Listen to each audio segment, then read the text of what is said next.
Disclaimer: this story is much better with the accompanying images. I will try to fill in the blanks where necessary, but I'd heavily encourage looking through the pictures at some point. Hello everyone, welcome to the Spooky Noodles Podcast. Today we'll be starting our expedition into NES Godzilla. The story is incredibly long, and thanks to that, this will be our first month-spanning story. Today we start with chapters 1 and 2. Only 6 more to go after that. Like I mentioned in the disclaimer, this creepypasta is pretty notable thanks to its art. It would be a shame to miss out on such a vital piece of the story, so please check the pictures out when you get a chance. The author of this story is also known for writing normal porn for normal people, which we will be covering at some point. Thanks to Cosbydaf for creating such an immersive story. Chapter 1: Earth and Mars.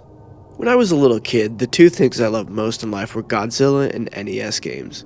So naturally, when Godzilla Monster of Monsters came out, it was like a dream come true. Well, almost. To sum it up, most of the game revolved around getting through very repetitive outer space levels while smashing up tanks and jets, and then fighting against Godzilla's monster enemies. Overall, it was pretty mediocre, but back then I didn't care. When I got the game as a present for my 10th birthday, I played it night and day as much as I could. Unfortunately, I had traded the game for Amagon a year later, much to my regret when I found out what the game was like. Recently, I had bought a new NES system, and though a lot of hunting and asking around, my friend Billy finally managed to find a copy of Godzilla Monster of Monsters. I was pumped to play my favorite childhood game. It never even occurred to me to ask where Billy found it. He also gave me some other games like Legend of Zelda, Bomberman, and some stupid thing called Action 52, but Godzilla had to come first. So, I started the game, and the nostalgia came flooding back like a tidal wave. Godzilla's 8-bit theme song flooded proudly through the speakers, and I was soon grinning like an idiot. Some people laugh at me for playing such outdated games, but I've never had as much enjoyment for any games other than those on the NES. Those 8-bit games take me back to when things were much simpler, more safe. But after what happened with this game, I don't have those feelings anymore. I had forgotten how quick the fun of smashing things as Godzilla wore off in the scrolling levels. The game bombards you with bullets and things crashing into you from every direction, and you're too big to avoid most of them. Although my excitement had worn down some, it wasn't long at all before I got to my first boss battle. My first opponent was Godzilla, an obscure Quid kaiju who had never been in a Godzilla movie. The most annoying thing about fighting Godzilla is that he always backs you into a corner and starts smacking you with his tentacle, and you're unable to move until he gets off you. This move doesn't do any damage, but it can stall you until the timer runs out and you have to start the fight over and he regains some health. It's as annoying as it sounds, and of course, he did it when I fought him. Only, for some reason, this caused the game to glitch up, because once he started smacking me, he never stopped. The timer is supposed to end the fight in about 40 seconds, but this lasted for nearly 5 minutes. After a while, the graphics started to mess up, with little red blocks all over the place. This was weird, but I just took the game out, blew on it, and then started again. I wasn't about to let a little glitch stand in my way, so I started again, and this time defeated Godzilla and the level's other boss monster, Mogera, without any problems. So then it was on to the next planet, Mars. I browsed around the board and found something unexpected. Where Varon's piece should have been, there was instead a new piece representing Titanosaurus. There were only 10 kaiju in the game, and Titanosaurus was not one of them. Or so I thought. Perhaps Titanosaurus was originally intended to be in the game, but was swapped out with Varon for some reason. So I began to feel very excited. Not only was I playing my favorite game, but I was playing a prototype of some sort with a new monster. Needless to say, I ran through the levels as fast as I could to see Titanosaurus in action. I fought Godzilla again and beat him before he could do his tentacle smack, but this time the glitch started happening when he died. Godzilla's sprite didn't sink to the bottom, but instead seemed to be devoured by the glitch, and his eyes started randomly spawning all over the screen. I now know that these glitches with Godzilla were my first warning sign that something was very wrong with this game, but foolishly I ignored it and proceeded on to fight Mogera, who this time had a glitch of his own. Mogera was twice the size he should have been, which startled me. He was also considerably harder to beat than usual, which is to say, not at all, but soon I had defeated him also, and when he died, yet another glitch happened. This happened extremely fast, so I was lucky to get a screen cap of it all. But what happened was that giant Mogera sprite started to shatter, melt. Also, if you look at the garbled text at the right corner of the screen, you'll notice what appears to be a bird in a cage. I still have no idea what that meant. At this point, I was about to fight Titanosaurus, and I was worried as to what kind of glitches would happen this time. But to my surprise, Titanosaurus looked just fine. Although all of the game's bipedal monsters were the same height, Titanosaurus was a bit taller. But since Titanosaurus actually was taller than Godzilla in his film debut, I thought this was kinda cool. After a very fun fight with the monster that wasn't supposed to be in the game, I took over the enemy base and proceeded not to Jupiter like normal, but instead to Pathos. Chapter 2. Pathos. Pathos was the same as Jupiter in layout, except the board was dark blue rather than green. The first thing I noticed was that all the usual level icons had been replaced by a blue rock and some kind of orange honeycomb shape. There was one icon that had part of the jungle icon shape, but I didn't pay much thought to it. I checked the other side of the board to see the new monster. Instead of Hedorah, it was Biollante, but that couldn't have been right. Godzilla vs. Biollante didn't come out until 1989, and this game was made in 1988. Perhaps Toho put Biollante in the game to build excitement for the movie next year, but changed their minds? I tried to rationalize the game's abnormalities any way I could, but this would prove to be futile. Pathos' map song was the first new song I heard in the game. Like most of the new songs, it was hard to describe. I'll try. It started out slow and suspenseful, much slower than any song in the game, but every 12 seconds or so there would be a loud clashing sound, and the tempo changed. It was like the composer randomly played parts from 5 different songs with the same instruments. I moved Godzilla over to one of the mini blue rock icons that had replaced the jungle icons and started the level. The level resembled the Blue Mountain Range with a blood-red planet in the sky, but there was something odd about the mountains. They had a shredded paper look to them. I thought at first maybe the glitch had affected it, but it looked far too intentional. I quickly noticed something else about this new level. There were no enemies at all. Not even any obstacles. I should also mention that this was where the point meter started to become glitched beyond comprehension, but it didn't bother me much. I never keep up with game points.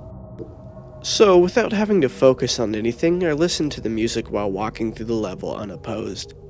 The music had a sorrowful feel to it. It would have been rather pleasant had I heard it in a normal game. The level went on for 3 screens, but with no obstacles around. I finished it very quickly.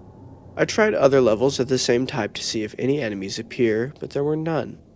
There was little else to be seen in the Blue Mountains, so I tried the other level type. I started one of the orange levels, and my eyes were assaulted with a grotesque background of tumorous orange eyes. The sky was the same as the ground, so I assumed the game was indicating that this level takes place in a cave. The only enemies here were Matango Spawn, but as you can see, the little bastards were everywhere. The music certainly didn't help, with a mixture of screeching sounds and loud drum beats that sounded like a monster's theme in a horror film. After completing it, I tried to avoid playing through any more of these levels whenever I could. The map was short, so it was only a few minutes before I was headed towards a rematch with Godzilla and Mogera, but this time their sprites and attack patterns were vastly different. I fought Mogera first. Mogera's replacement was a flying machine with a slight resemblance to a Pascagoula alien. It was a bit like fighting Mothra, only it moved with a lot more grace. It attacked by spinning its front tentacles like a corkscrew, and it still had an I-beam, except now it fired from the drill. I went to fight Godzilla, but this lanky aberration had replaced him, and the new beast was more of a challenge. It would run and jump at a fast pace, constantly swinging its arms around, making it hard to get close, and of course it tried to pin me in the corner with as much annoying resolve as ever. I defeated it using a combination of tail whips and heat beam spamming. I defeated them and was going to fight Titanosaurus, but when I started the fight, Titanosaurus was nowhere to be seen, and the game simply went back to the map with the Titanosaurus piece now missing. There was no one left to fight now but Biollante, so I eagerly started the battle. I was quite surprised that Biollante started the fight in her rose form. She was immobile and used tentacles to keep me away from the main body, which took the most damage. As expected, she turned into her final form after taking enough damage. The sprite looked pretty damn good for 8-bit. The battle technique was the same, except now Biollante could move, albeit slower than any other monster.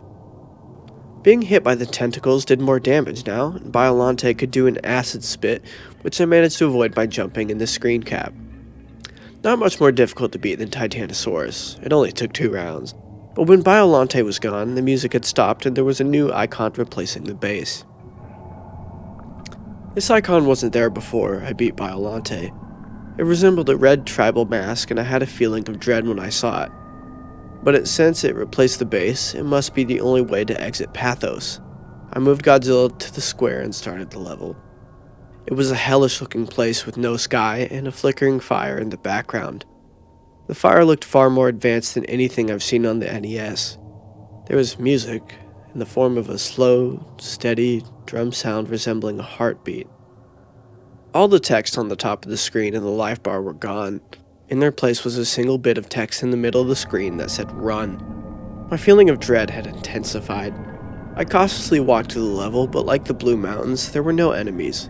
I paced around for a minute before thinking, run? From what? The first time it hit me, I didn't even see it. I heard a noise outside my room and turned back to see if something fell, and when I looked back, Godzilla was dying. I figured it must have been just a glitch, but I wasn't going to play through the game without Godzilla, so I restarted the game and went to the password screen. Have I ever mentioned how creepy the password screen music is? If you've played the game, you know what I mean. It doesn't at all fit the mood of the game. It's more like something from a horror game. Maybe they made it like that so kids wouldn't cheat. I was quite annoyed at this point because I thought I was going to have to fight all the monsters again, but that didn't happen. The game started me off right where I was before I started the red face level, so I tried again, making sure to pay attention this time. That's when I heard a low, bellowing sound, and then I saw it. This thing. Do you know that feeling your body has when you feel like you're in extreme danger? You start to recoil and tense up as the adrenaline flows through your veins and your nerves start to feel very cold. That's the feeling I had when I took this screen cap. I haven't seen all of the Godzilla movies, but I'm pretty damn sure this was never in any of them. It had to be something the creators made up, but what kind of sick fuck would put this in a children's game? By sheer dumb luck or perhaps the adrenaline boost, I managed to run fast enough to get away from it.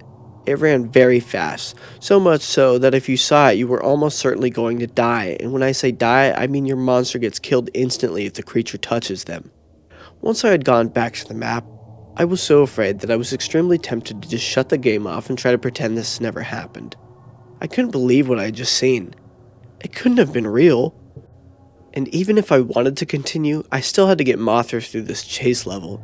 But as I stayed inactive on the map screen for a few minutes, my fear was replaced by burning curiosity. What the hell had just happened? What was the rest of the game like? I only had to beat this level with Mothra and then it was on to the next world. But when I moved Mothra to the red face, the game registered it as me beating the level. I was quite relieved. I tried to prepare myself for the next world. Trance. Chapter 3. Trance. I was still pretty shook up from the last level when I started Trance. Trance's map music did nothing to ease the tension. As for how to describe it, have you ever heard the theme from Videodrome? That's the closest thing I can think of it to compare it to. I checked to see who the new monster was, and it was Orga, a monster who didn't make his film debut until 2000, appearing in a game made in 1988. So much for my theories about Titanosaurus and Biollante. There's no way this game was made in 1988. Those guys at Toho may have been smart, but I'm sure they couldn't see that far into the future. If they could, they never would have given Roland Emmerich the rights to make a Godzilla movie. No, this had to be a hack of some kind, which just opened up even more questions. Who made this hack? When? How? And most importantly, why? The why was the question that bothered me the most. My immediate assumption was to think Billy did this to pull a joke on me, but that couldn't be right either. Billy didn't know how to make a ROM hack, and if he did, he'd probably just do something simple and stupid, like replacing all the monsters with crudely drawn genitalia. Unless Billy had amazing game editing skills and a serious dark streak to his imagination that he never told me about, he couldn't have made this. Is it even possible to put a hacked ROM into a cartridge? Aside from all that, my eye was drawn to a new icon on the map, a question mark. I was really curious as to what it did. I'm sure you're also curious, so I'll explain the quiz levels now, since this was when they start appearing. There was one of these per map from here on, and they always appeared near the start of the map. When you start on a quiz level, you want to appear on a screen like this. As you can see, there's a question at the top, a yes and a no button, and an emoticon in the center. I refer to the emoticon as face, real creative I know, and for convenience I'll refer to the face as the one asking the questions. The music for the quiz levels was a track actually in the game. It's the one that plays when you try to use the GH1D0RA cheat and get sent to an unplayable level. Face asks you 12 yes or no questions, and you move your monster to the buttons for your answer. When you answer, the question disappears and Face changes expressions for about 8 seconds, then he goes back to neutral and a new question comes up. There was no time limit, nor any right or wrong answers. Face has no respect for the player's personal boundaries and will sometimes ask deeply disturbing and personal questions. For example, do you like hurting people? Have you ever killed / R-worded anyone? Have you ever been M-worded by a family member? Other times, he would ask questions that were either mind-numbingly stupid, is the sun hot, is water wet, or just flat out ridiculous, does your dog like the president? And maybe once per quiz, Face would ask you a question about the game. With one exception, Face's expression changes seem to have no effect on the game except for indicating what the game creator thought of your answer. His reactions rarely made any sense, and at first I thought they were randomly generated. The questions never followed a pattern. Face never stayed on the same subject for more than 2 questions. Early on, there were questions that made me think Face was building up to something, only to then ask some stupid garbage. Here are the expressions of Face that I saw while playing. I'll separate them into 2 categories, the expressions I understood and the expressions I didn't. First are the expressions I understood. Neutral, his default expression. Angry, if you try to attack Face, his expression changes to this, but nothing else happens. Sad. Happy. Sick. Maniacal. Face made this expression when he was being an asshole. Well, you'll see what I mean later. Surprised. Love. Annoyed. Confused. And guilty/hurt. And here are the others. 2 of these only appeared once, numbers 1 and 12, and I suspected they might have been in-jokes from the creator. Their respective questions were, do you like ice cream, and are you a tough guy? As for the questions in the first quiz, luckily I had a notepad and pen handy. I have problems remembering things, so I often carry one around to jot things down, and sometimes I doodle in it when I'm bored. So when the first quiz started, I thought I'd record what happened. I'm glad I did. Here are the first series of questions, my answers, and Face's reaction. Quiz 1. Do you like the game? Answer. Yes. Reaction. Happy. Are you afraid? Answer. Yes. Reaction. Surprised. Are you over 18? Answer. Yes. Reaction. Weird face number 5. Do birds have teeth? Answer. No. Reaction. Love. Is peanut butter good? Answer. No. Reaction. Sick. Does the moon rotate? Answer. Yes. Reaction. Weird face 11. Have you had a job? Answer. Yes. Reaction. Confused. Do you like hurting people? Answer. No. Reaction. Annoyed. Is the sun hot? Answer. Yes. Reaction. Sad. Do you like dogs? Answer. Yes. Reaction. Happy. Is the president good? Answer. Yes. Reaction. Weird face number 3. Does your dog like the president? Answer. No. Reaction. Angry. Now that I've explained all that, time for the gameplay. After the quiz level, I tried the new green temple icon first. Wow, maybe this is why the game was so weird. One of the designers was clearly drugged out of his mind. Jokes aside, I was quite impressed by the graphics of this level, as disorienting as they were, but I hate those creepy, blank, staring statue faces. The music had a hypnotic Indian techno vibe to it. There were 2 new enemies in this level, a flying ghost type thing with a trunk, and a bat with a horse skull for a face. They appear at random, but I was lucky to get a screen cap of them both. Then I proceeded to a blue mountain level, expecting another nice calm stroll. I took my time walking through and was completely taken by surprise when this happened. Not Mogera came speeding towards me and took off quite a bit of health with tentacle screws. It only took me 2 minutes to kill him without having to worry about a time limit, but the boss monsters never showed up in the scrolling levels in the normal game. I was worried as to what other rules the game would break. After another Blue Mountain stage, it was time to fight Not Varen, whose replacement was one of the most bizarre things in the game. This strange creature attacks you by kicking and also opening up his chest and firing heat-seeking missiles. I still don't get it. The missiles were sometimes a pain to deal with, but I found out you could tail whip them out of the way. Not Varen was possibly the easiest of the monster replacements. The same could not be said for Not Hedorah. Apparently, the source of the horse bats, Not Hedorah, was the most aggravatingly difficult monster to fight yet, mostly because of his special ability. He could shriek and summon a small swarm of those horse bat things. I know there's only 2 in the screen cap, but every time he did this, about 10 would arrive. The AI took advantage of the distraction and attacked twice as fast while the horse bats were flying around. Once that annoyance was over with, I went through a green temple level to kill some enemies to restore my health. Interestingly, none of the horse bats showed up after Not Hedorah was killed, and that was when I got an idea.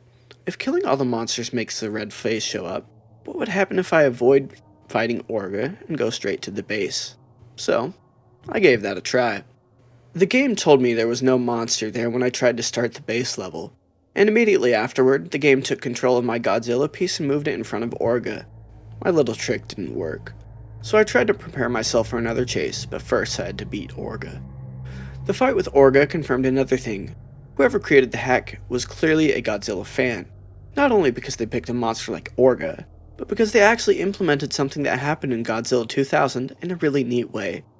Orga's primary attacks were a punch and a heat beam from his shoulder cavity, but once you had got him down to half his health, he did something new. He would expand his jaws and try to swallow Godzilla, in the process stealing your health and energy. But in doing so, he gave himself a new weakness. Firing a heat beam into his mouth would take a devastating 4 bars off his life meter. With that weakness revealed, I soon beat Orga, and despite how much I had hoped otherwise, the red face appeared on the map where the base was, and the music stopped.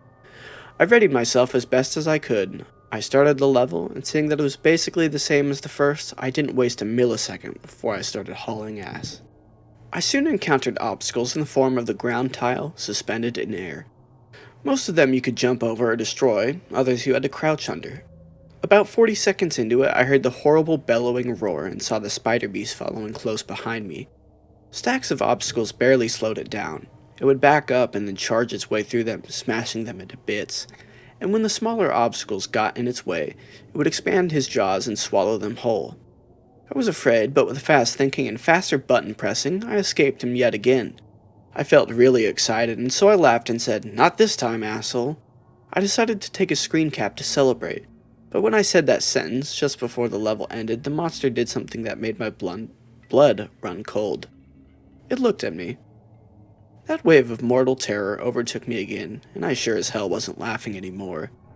I took another screen cap of the next level title right before I rushed to the bathroom to splash some water on my face, and to take a piss that I nearly failed to contain when that fucking thing looked at me. Chapter 4. Dementia. When I got back to the game, I was getting very upset and confused. I thought about the way the monster looked at me. The game couldn't have heard what I said, that's impossible. It had to be some random occurrence. But why did it happen precisely at the moment I insulted the monster?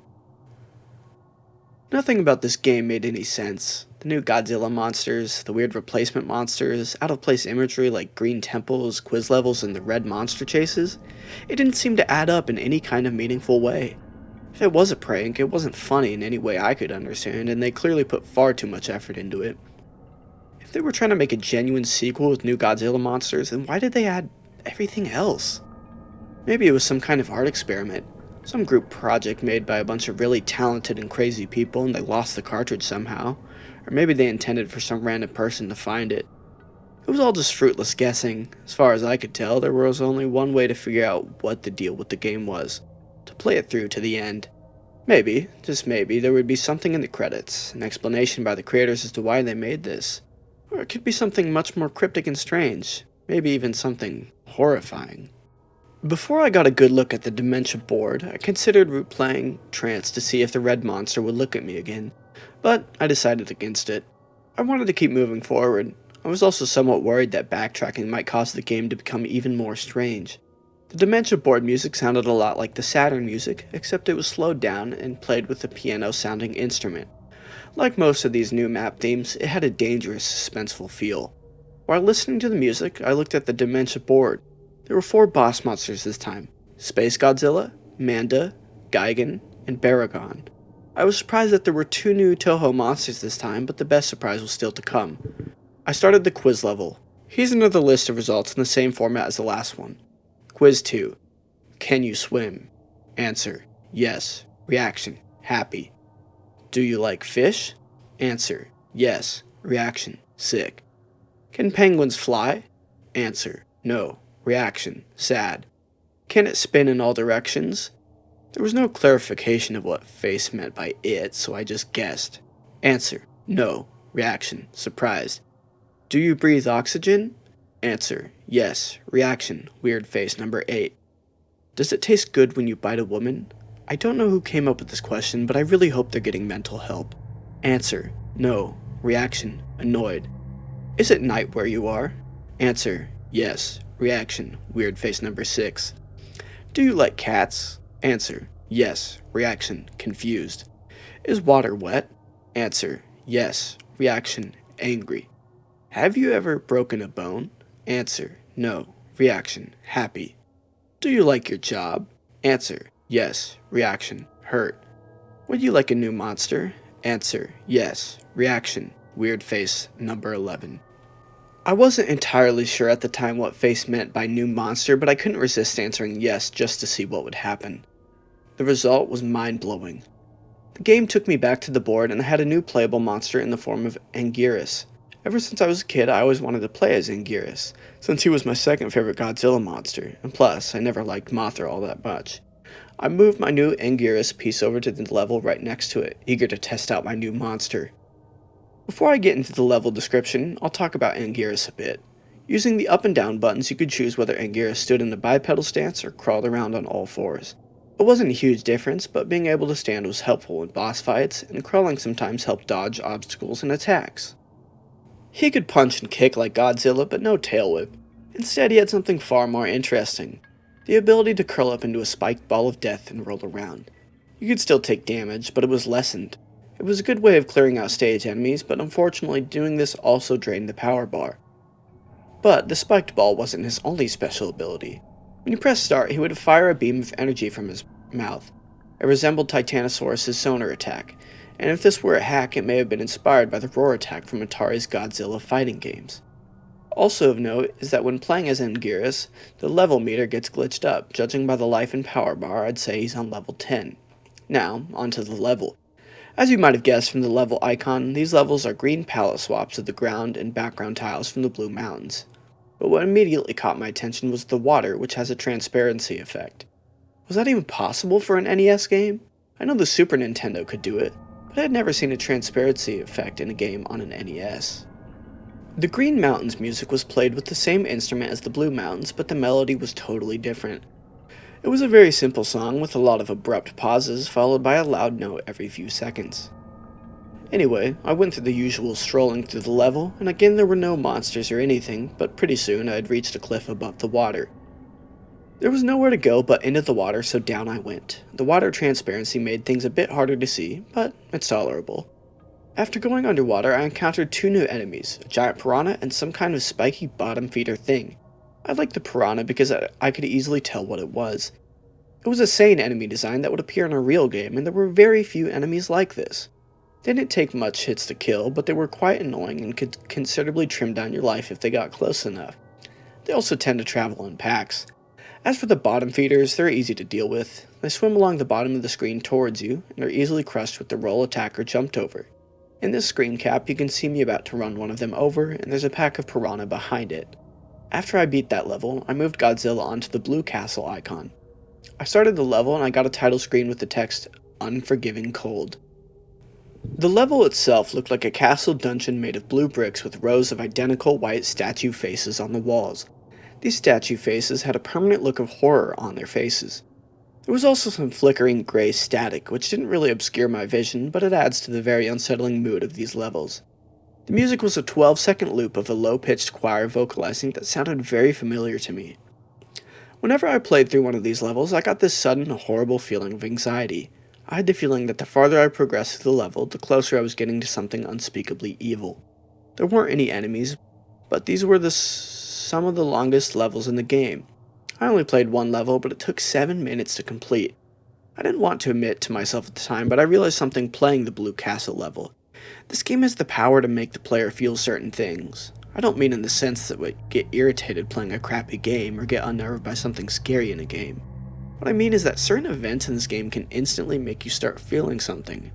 I know that sounds completely insane, and I don't blame you for not believing me. I wouldn't believe any of this either if I didn't play the game myself. But there's something very, very wrong with this game, and I still don't know how to explain it. So then, it was time to fight Baragon's replacement. Although Baragon was originally the smallest monster in the game, his replacement was the largest. It was so tall, in fact, that the ground was noticeably lowered, and not Baragon's head still barely avoided collision with the bar at the top of the screen. And he was just as frighteningly bizarre as he was huge. You may be wondering how he attacks without arms. Well, he has the most powerful kick in the game, but his other fighting technique is much stranger. First, he blasts a cloudy breath of pixels down at you, which causes you to freeze. Then he walks back to the right corner of the screen and extends a huge Gatling gun from his abdomen. That might seem amusing to you, but it certainly wasn't to me when I was playing the game. This attack is almost as annoying as Gigan's Saw, and not Baragon could have been unbeatable if he consistently used it. Thankfully, he only did it twice while fighting him. Once you unfreeze him, you can run up and start damaging the gun, which does extra damage to him. This helped me to destroy him, and then it was time to play the third level type. I decided that I was going to use Anguirus to fight Manda and Gigan, and then fight Space Godzilla as Godzilla. It was only fitting. Before getting into the battles, I'll describe the third level type, the Arctic. The Arctic is exactly what you guessed from the name, an icy tundra with a few watery segments. The music reminded me a bit of Northern Hemispheres from Donkey Kong Country, in 8-bit form. A very dangerous sounding song, it made me think about being trapped in a tundra and freezing to death. There were 2 new enemies in this stage. The first was a creature frozen in a block of ice. They block your way, and you have to use the heat beam to thaw them out of the ice. They look a bit like a smaller version of Not Godzilla, only without the eye. When freed, they do a strange crawling movement and push you backwards. It doesn't cause any damage, but it's a bit annoying. After dealing with the Iceman, I kept walking for a minute or two and came upon a water segment. I jumped in, and this time I managed to get a screen cap showing how the water splashes when you jump in. Don't know how they programmed that, but it's pretty impressive. Another interesting thing is how the screen changes focus when you go underwater. Here you can see the other new enemy, a little thing I call Spike Walker. They walk towards you and explode randomly, or instantly if you attack them, sending spikes in every direction. The spikes don't do much damage, but they did get me dangerously close to falling into a pit a few times. Speaking of the pits, down into the water, the game is a platformer element, bottomless pits. There weren't any of these in the original game since it was strictly an action game, but the pits were a neat addition. After getting back on land, I encountered a very unexpected mini-boss, Maguma the Walrus Kaiju. I know this game had some obscure monsters to begin with, but wow. Not that I'm complaining, it's a pretty cool cameo for an unappreciated kaiju. Maguma's fighting tactics were very simple. He had a freeze beam, and he could charge into you. Not very challenging, but certainly more entertaining than the Matango mini-boss in the original game. One really interesting thing about Maguma is that he doesn't die when you defeat him. He turns tail and retreats. This was the first time I'd ever seen any enemy monster change direction, let alone retreat. I tried to chase after him, but he disappeared after I got in the water. Poor bastard. And that does it for the Arctic. I'll talk about the Manda fight next. I forgot to mention it before, but the music that played during the new monster fights is reused from themes actually in the game. So far, the themes have been Titanosaurus, which was Gazora's music, Biolante, which was Hedorah's music, Orga, which was Baragon and Mogera's music, Manda, which is Varan's music, Space Godzilla, which is Mechagodzilla's music.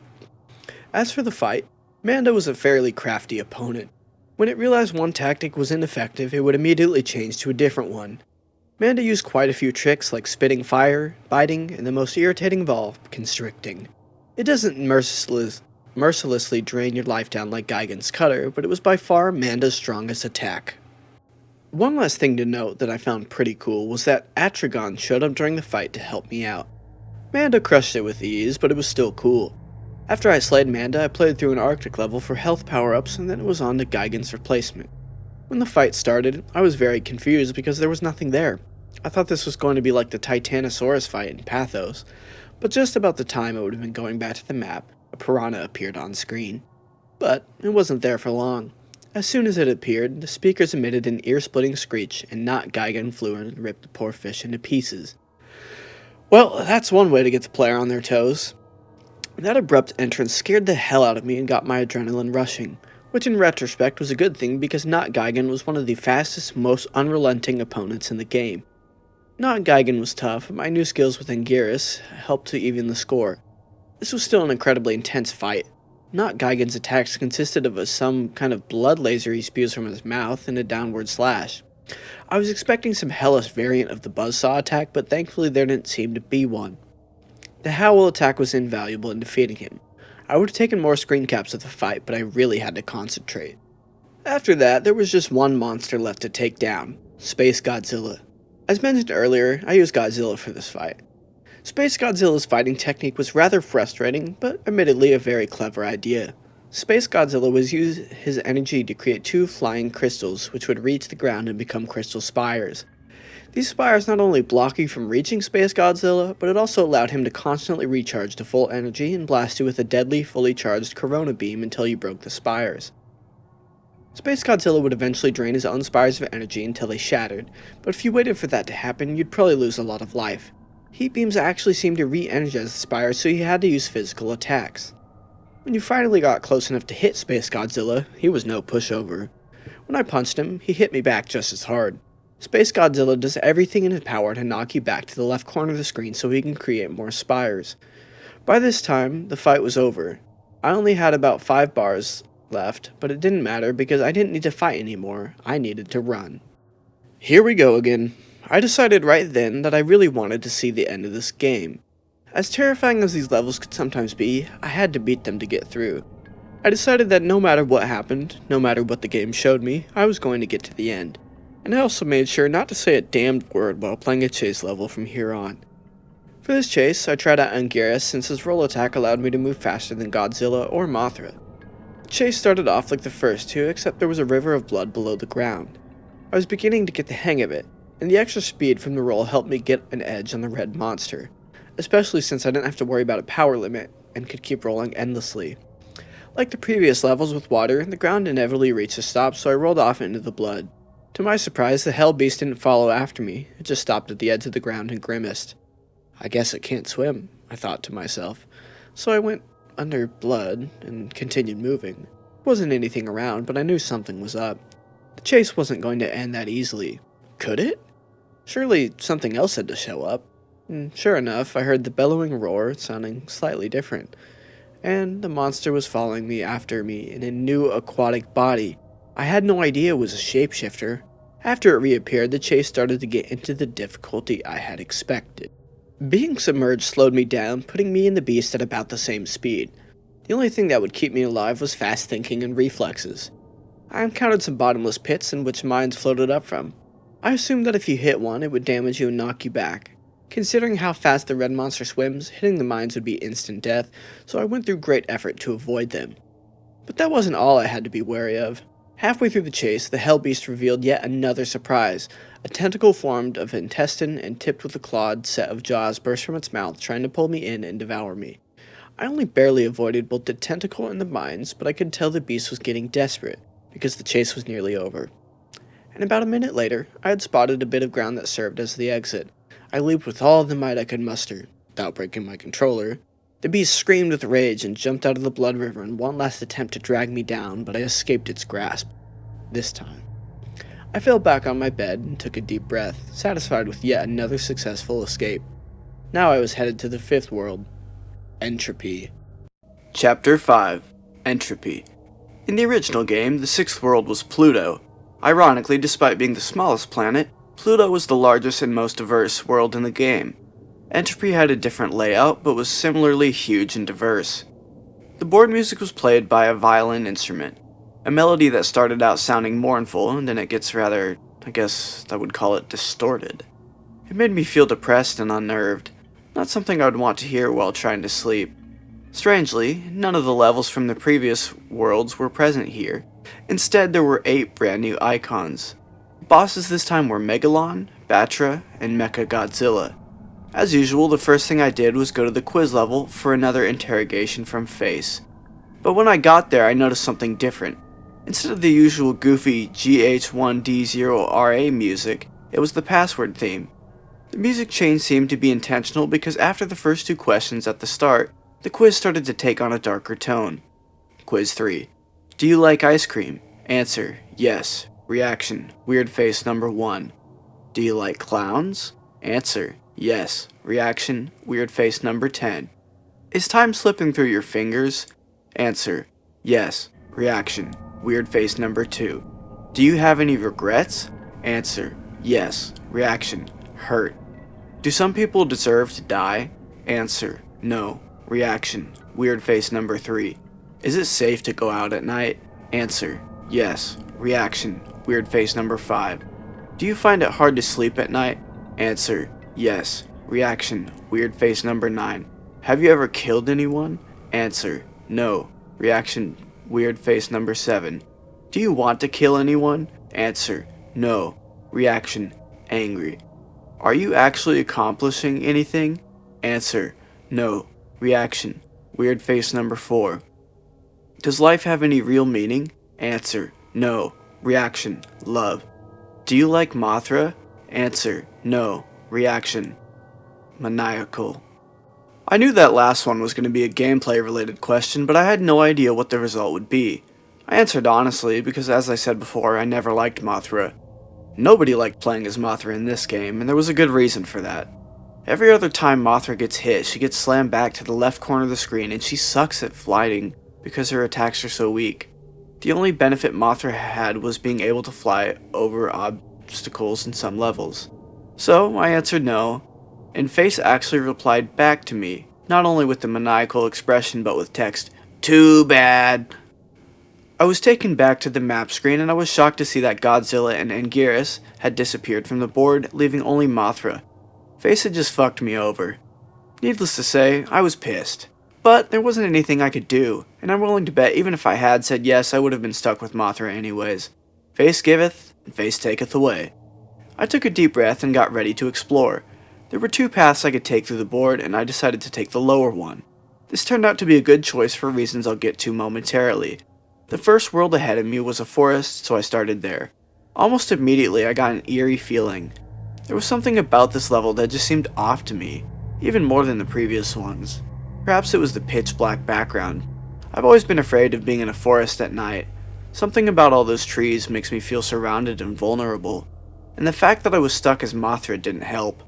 Playing the game's previous worlds as Godzilla gave me a feeling of bravery. Being in control of the king of the monsters, I'd be able to handle just about anything in my way.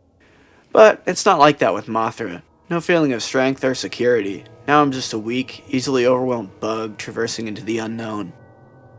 Back to the level, the music had new instruments sounding like woodwinds followed by slow rhythmic drums and chiming bells. It gave me this feeling that I was intruding into some dangerous place I really shouldn't be. After a while, I encountered the first enemies of the stage, or at least I assumed they were enemies. They were strange, long-legged deer-like creatures. Instead of attacking, they were just idly walking around. I went to approach them, and they ran away. I thought about shooting one with an I-beam to see what would happen, but it seemed wrong. These creatures were harmless, so I passed over them and continued through the level. About halfway through, I encountered groups of deer-like animals and also 2 new creatures, a sloth-like creature with a beak climbing on a tree, and a hairy raptor-esque beast that were preying on the deer. It was very surreal watching these creatures interact. I didn't feel like I was playing a video game, but rather that I was traveling through a forest in some other dimension. The creatures ignored me for the most part, although the raptors did attack me when I got too close, or if I attacked them first. I know I shot one of them to help one of the deer creatures escape. I got clawed at, but confrontation was easily avoided by flying up to the top of the screen. After that, I had to choose whether I wanted to play the levels with the hourglass or the TV screen. I picked the latter. What I got was not what I expected. When I pressed the button to start a level on the TV screen like I normally would, this screen was an animation popped up. There was also music in the background, which was the goofy GH1D0RA music that used to be playing in the quiz levels. I was somewhat unsettled by this because it was just so strange. I also found it a bit spooky because I had a shirt that looked just like that when I was a kid. After starting the animation, you could go back to the board by pressing any button. After that, I had no idea what to expect for the rest of these icons. I went to try an hourglass icon next. I was somewhat relieved when an actual level came up. It was certainly an unorthodox looking level, all brown with time measuring instruments floating in the air and gigantic grandfather clocks in the background. The music was the same as the board screen, and very early in the level I encountered something else I didn't expect to see. Original enemies from the game? And not just that, it seemed to be a whole fleet of them, and the yellow tanks which were normally immobile could now move. I took some damage, but it was nothing I couldn't handle. But the most interesting thing about this level was the colored hourglass items. There were 3 of these. A blue hourglass that made time slow down and filled the level with enemies from the past. A red hourglass that made time speed up and filled the level with enemies from the future. And a green hourglass that set time to normal speed and filled the level with the original game enemies. I encountered the blue hourglass first. As stated, the game started to slow down and I saw the enemies from the past, which were 5 different types of prehistoric animals. I don't know much about prehistory, but I believe all of these enemies represent real animals. The level went into another segment and I encountered the green hourglass. And then I fought the original enemies again. It was the same 5 types, so I didn't take any screenshots, but in the last segment I encountered the red hourglass and the enemies that must have been from the future. Now, whether or not the game was showing me 8-bit renditions of creatures that will actually exist thousands of years into Earth's future, I have no idea. But with that thought in mind, I found this particular segment to be very eerie, and it was made more tense because everything moved faster. One of the future enemies bore a striking resemblance to something I saw in a book once called Trudon Man. Another looked like some kind of organic spaceship. There was only one of the 5th type of future creature, and when it appeared, all the others ran for their lives, leaving me alone to battle it. It could fly, but its sprite didn't actually move, and its single attack was firing a lightning bolt from its face. Even so, it was surprisingly powerful, and I suppose it could be considered a mini-boss. After defeating it, it left a health power-up that restored the health and energy I'd lost fighting it, which was convenient. It seemed I would need all the help I could get to beat this world with Mothra alone. After that previous stage I call Time Warp, the next stage appeared to be a toxic waste dump. As you can see, the place looked grungy and inhospitable. The music was a short looping of an ambient synthesizer song. Listening to it made me feel like I'd sniffed some toxic fumes myself, and it was messing with my head the whole time. I even felt like I was choking while playing this level. The enemies all seemed to be mutated to some degree. In the above screenshot you can see green mummies with bird skulls that jump out of the waste to spit projectiles. There's also a brownish cow skeleton monster with spider legs. Halfway through the level I even saw one of the deer from the forest. It was alone, and when I saw it, it was drinking toxic waste out of a barrel with an anteater-like tongue. I was moving over to try to make it stop, but then this flock of skullbirds came out of nowhere and started attacking. The deer was scared by this and ended up running off the ground into the toxic waste. I feel bad for it. One of the birds bit me, but I regained health quick from killing all of them. They were rather weak. I pressed onwards. Of all the levels in Entropy, this was probably the most normal, in that there was little deviance from the move forward, smash things formula in the original game. I encountered more creatures, though, through the level, like tentacled blobs, and some kind of deformed thing with human-like teeth. I didn't feel like provoking them into a fight, so I kept on flying near the top of the screen. I still had to deal with occasional flock of birds now and then. At the end of the level was a large, bluish-green lake, and there I encountered another mini-boss. Some kind of monster with a long neck and a whale's skull. It attacks with a mouth projectile and by charging into you. It could also go underneath the water and rapidly emerge from a different place. It was harder to beat than the final boss from the Time Warp, and it had a lot of health because it must have taken me 3 minutes to defeat it. It let out a really loud noise when it died and then sank back into the water as I left the screen. Back on the board, I went to the nearest level icon I hadn't seen yet, which was a white tree. As I guessed, the level was a winter-themed recolor of the forest stage. But unlike the regular forest, I didn't feel unnerved starting this one. I think the music had a lot to do with it. It was a gentle, calm song. It almost sounded romantic. It was quite stress-relieving, and the forest itself looked much less ominous covered in snow. I traveled through the first segment, enjoying the atmosphere for 4 minutes, when suddenly I realized something. I haven't seen a single creature since I started the level. Where are all the animals? Soon after, I left the screen and the next segment started. In the second segment, I was still in the winter forest, but now the music was gone. I was starting to feel suspicious, but then I reminded myself that there were other empty levels in this game, and this was likely another one of those. But then I heard something familiar. It was the 12-second looping music from Unforgiving Cold starting up. I could feel my heart sink as I came across this horrible sight. It was a whole group of dead deer creatures covered in snow. Judging from the blackish blue tone of their skin, they must have all frozen to death.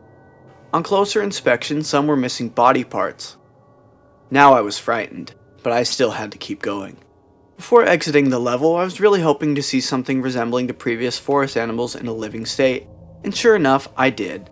It was a creature much like the beaked sloth, except this thing had white fur and was more of a beaked gorilla. It was walking very slowly when I saw it, but I was happy to at least see something alive. However, it didn't stay that way for long. A pack of raptors who must have sensed that something else was alive came rushing in from the right side of the screen. The beaked gorilla didn't stand a chance, as one of the raptors immediately lunged at it and ripped open its back legs. These winter raptors acted far different from their temperate relatives. While the other raptors only attacked while hunting prey or when provoked, the winter raptors seemed to have all gone insane. They attacked everything in sight. One was running back and forth, clawing at nothing. Even the noises they made sounded different, more high-pitched and enraged. As I left this second segment, I even saw two raptors fighting to the death. They were both covered in injuries, and one of the raptors had been blinded in one eye. I took a screenshot, but I didn't stay to see who won the fight. I only had to get through one more segment before I could go back to the board screen. But in this segment, I was no longer in the winter forest, but instead a very empty grassy plain with a bright gray moon in the sky. The pleasant music of Winter Forest Part 1 had returned. And immediately I started to feel dread. This is going to sound crazy, but it's the absolute truth. The game made this level from one of my memories. After a long stretch of nothing, I reached a lake, and then the moon moved down from the sky and began to hatch like an egg. When it did, a curled up humanoid figure fell into the lake as the moon halves quickly disintegrated. I heard a splash when it hit the water, then a moment of silence. Then the screen began to shake, and a new creature emerged from the water.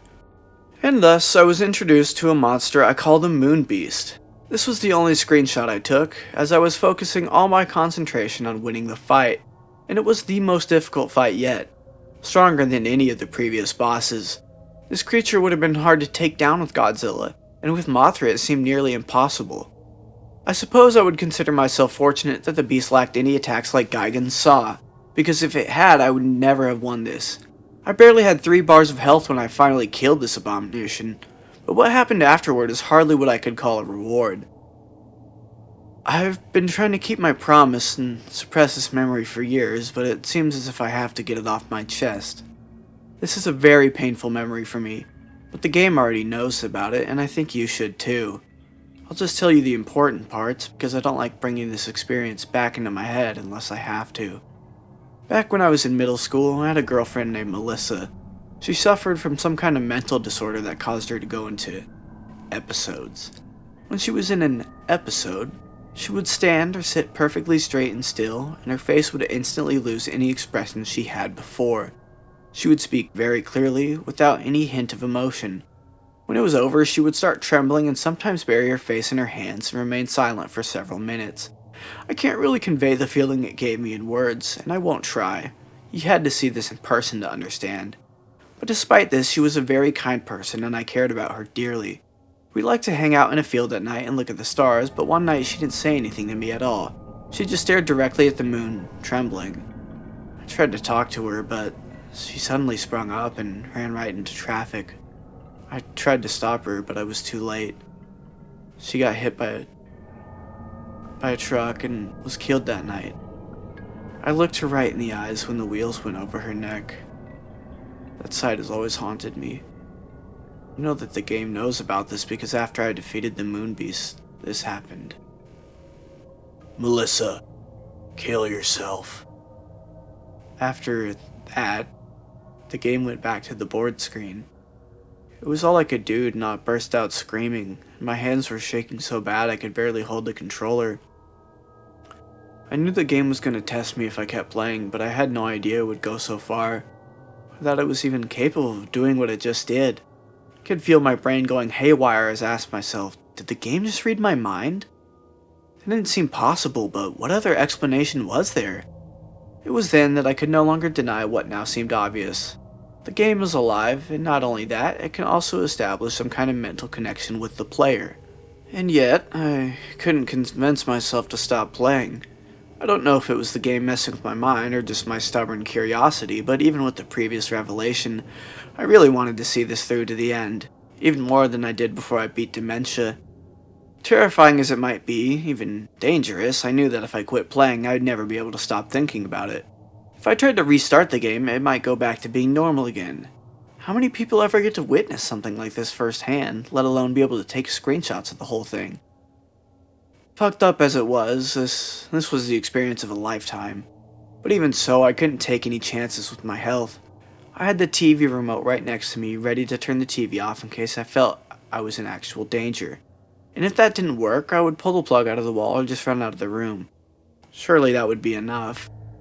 Whatever powers the game has, it seemed to be confined to what it can show on the TV and whatever its mental connection could do. The latter was what worried me. I still don't know what I was dealing with, so I wasn't about to underestimate it. I took a break for a few minutes to calm my nerves, and then it was back to the game. And speaking of TVs, there was a TV screen icon right below the white forest I had just left. And because the first animation was so bizarre, I figured I'd try another to see what happened. Although I expected the same animation, I actually got a totally different one. Weird. The music for this one was the Neptune board music. Fitting, I suppose, since it's a Fishman and all. I can't help but wonder what the point of these things are. There was one more TV screen icon, so I figured it must have a unique animation of its own. I was going to make sure to see what it was before I left Entropy. But then, it was time for another level. The gold brick icon was the closest thing, so I went to that and I started up in a gold labyrinth level. My health and power were refilled. Not sure how or why, but I was glad not to be heading in the unknown nearly dead. I also noticed that my Mothra sprite had shrunk to half its original size. The music was a slow, ominous drum beat, with female vocals kicking in about a minute into it. Quite haunting. The gold labyrinth itself was an anomaly. I'm not sure how this level would have played out if I was using Godzilla or Anguirus, because flying seemed necessary just to get around this place. Another thing that caught my attention was that when you go left, your monster actually turns and faces the left. That sounds stupidly obvious, but in the original game, you were only supposed to move to the right, so when you tried to move left, your monster ended up walking/flying backwards. This level was apparently gigantic in size because every time I thought I'd reached an end to it, or thought I was going to end up back where I started, I encountered something totally new. Things like lava blockades, new enemies, and statue faces. And I found one statue face at a dead end with wide, open-eyed stare. The night Melissa died, she had an expression on her face that looked exactly like this the whole time. Even when she got hit by the truck, she still had that same expression. I can't help but feel like something really is staring at me from behind the screen when I look at this. I really don't want to be reminded of that night anymore, so I left the statue almost as soon as I found it. I needed to find the exit anyway, which proved to be no simple task. It felt like this level stretched on forever in all directions. I must have wandered around the level for at least 15 minutes before I finally saw something. It was a creature that wasn't gold, seemingly the only one of its kind in the level. Lacking any kind of hover ability like the other creatures, it just walked back and forth on the platform. But it wasn't long after I found it that a flying machine swooped down and grabbed it, and then flew off with it. The machine apparently had not seen me, so I decided to follow it to see where it was taking the creature. The machine stopped at a room with a large cauldron-like object in the center. The machine hovered over to the cauldron and dropped the creature into it. The creature emerged from a hole in the cauldron side, now adorned in the same gold color as everything else. The machine flew off. I'm not really sure what to make of this, but I'm glad I came upon it because I found the exit soon after. When I got back to the board, I realized that the bosses hadn't moved at all. A bit odd, but it didn't bother me. It made planning my route through Entropy easier. There were still 2 new icons to explore, the Indigo Cliffs and a black version of the labyrinth. Since there were only 3 black labyrinth icons which were surrounded by bosses, I played the Indigo Cliffs first. It was a lot like the blue/green mountains. The level graphics had the same shredded look to them. There's also a recolor of the clouds and moon from the toxic waste dump. The music, if you can call it that, was merely a deep rumbling noise. One of the first things I encountered were these multicolored creatures with big heads emerging from a small cave in the ground. They all made a synchronized shaking sound, and they walked to the right in a group after emerging from the cave, ignoring me. Having no other way to go, I followed them on their route. More and more emerged from the cave until the group had about 100 creatures. Eventually, the pathway ended in a cliff. I was shocked to see that upon reaching the cliff, all the creatures began jumping off into the abyss. I've seen enemies walk off cliffs before, but I've never seen NPCs commit mass suicide like this. Very unsettling way to start off a level. I continued on, flying over various strange animals like the ones shown here. Another group of multicolored bobbleheads was jumping up and down, only to be snatched up by large birds, which I'm fairly certain are sprite versions of the giant condor from Godzilla vs. the Sea Monster. I defeated some of the condors in battle, but it bothered me that these bobbleheads seemed to be so eager to die. If the game itself is alive, perhaps the creatures in these levels are also alive. And some have very unhappy lives, if this behavior is any indication. But what provokes them to do this? In the back of my mind, I almost suspect that the glowing moon is in the sky is the reason. At the end of the level, I saw yet another group of the bobbleheads marching up to a large monster and being devoured. This was starting to disgust me, so acting on impulse, I fired off I-beams at both the monster and the bobbleheads. I destroyed the cave. The monster became angry and ran through the remaining bobbleheads to fight me. Although it lacked any ranged attacks, it was relentless. It was no match for me. I was in the home stretch now, up to the bosses. My plan was to go through Batra first, then Megalon. After that, I would watch the last TV screen, play the Black Labyrinth before fighting Mecha Godzilla, and lastly, going through the chase with the Hell Beast, I was curious to see if it would be in a new form again. But first things first, time to beat up Batra. As I expected, he started off in his larva form. The music was Varen's battle theme. Whenever the game puts in a new Godzilla kaiju with more than one form, that other form always shows up. For a game that's otherwise inexplicable, it's rather startling in its consistency and accuracy with the new kaiju bosses. The fight started off simple. Larva Batra fought in a similar fashion as Maguma did, charging back and forth and occasionally firing off lightning from its horn. During the fight, I noticed that Mothra's combat capabilities had been altered in my favor. The I-beams did twice as much damage as they did originally. Now they were as strong as Godzilla's punches. The poison powder was similarly improved. It also did this nice thing where it would actually hit an enemy when you used it. In the original game, even though Mothra could fly, she was unable to fly over an opponent. You would get knocked back the same way as if you just ran straight into them, which was extremely annoying. But not anymore. I could change direction and fly around, which was a big help because fighting Imago Batra is much like fighting a clone Mothra. Although Batra is distinctly faster and stronger, no longer impeded by its slow-moving larva form, Imago Batra was a fearsome opponent. Although it lacked the horn lightning, it now had a new, more powerful I-beam. Batra could change direction just like I could, so this battle involved a lot of flipping and flying around. It was pretty damn fun, to be honest. So after defeating Batra, I was excited to see what Megalon would be like. But first I went through an Indigo Cliffs level and shot through a lot of the creatures for the health power-ups. So, about Megalon. His music was Gigan's theme. Makes sense since Gigan was his battle partner in Megalon's one, and so far only, film appearance. He was a lot like Mogera, but faster and with more weapons. He'd start out charging off with his drills. I liked to fly back and forth around him, which seemed to really annoy him. After a few seconds, he'd step back, turn around, and start spitting out grenades. Those were a pain because they bounce when they hit the ground. Lastly, he started spamming his lightning beam. It only went straight forward, so it was easy to duck under it and then shoot him with I-beams. Overall, I'd describe him as strong, persistent, but dumb. I was now nearing the end of Entropy. I'd just taken down Megalon, and I started up the last TV screen to see what I'd get into this time. The result was unpleasant. The music for this gruesome scene was the password theme. I couldn't figure out why this animation was so sinister and violent in comparison to the other two. The whole game seemed to be growing more malevolent. As I went on to finish Entropy, I began to feel drained. It's hard to describe, like I had suddenly become tired when I wasn't before. Most likely it was just the tension from all that had happened in this game getting to me, but who knows. The last level type on Entropy is what I call the Shadow Labyrinth. The scenery was recolored from gold to black. The music was an evil ambience similar to the unforgiving cold loop, but slightly different. The music was my first sign that this level is going to be distressing. I traveled through the maze for about a minute, and I noticed there weren't any creatures hovering around. It was an odd transition from the gold labyrinth, which was overrun with creatures, to this level that had nothing at all. But then this might be a good thing. Maybe there wouldn't be any obstacles and I could get through the level with ease. Then the screen went dark. And immediately I snapped out of my daze from a few seconds earlier. Everything had been darkened so that the only thing I could see was the Mothra sprite. I couldn't tell where I was going and I ended up frantically running into walls. I heard a noise, the sound of a crowd running through a hallway, and along with the running came the roars. Loud roaring sounds, which I would describe as something like a rabid dog the size of an elephant screaming with fury. And I could tell that whatever was making this noise, there were lots of them. I knew there was something there, but it wasn't until I did some screen cap editing that I got to see what my pursuers looked like.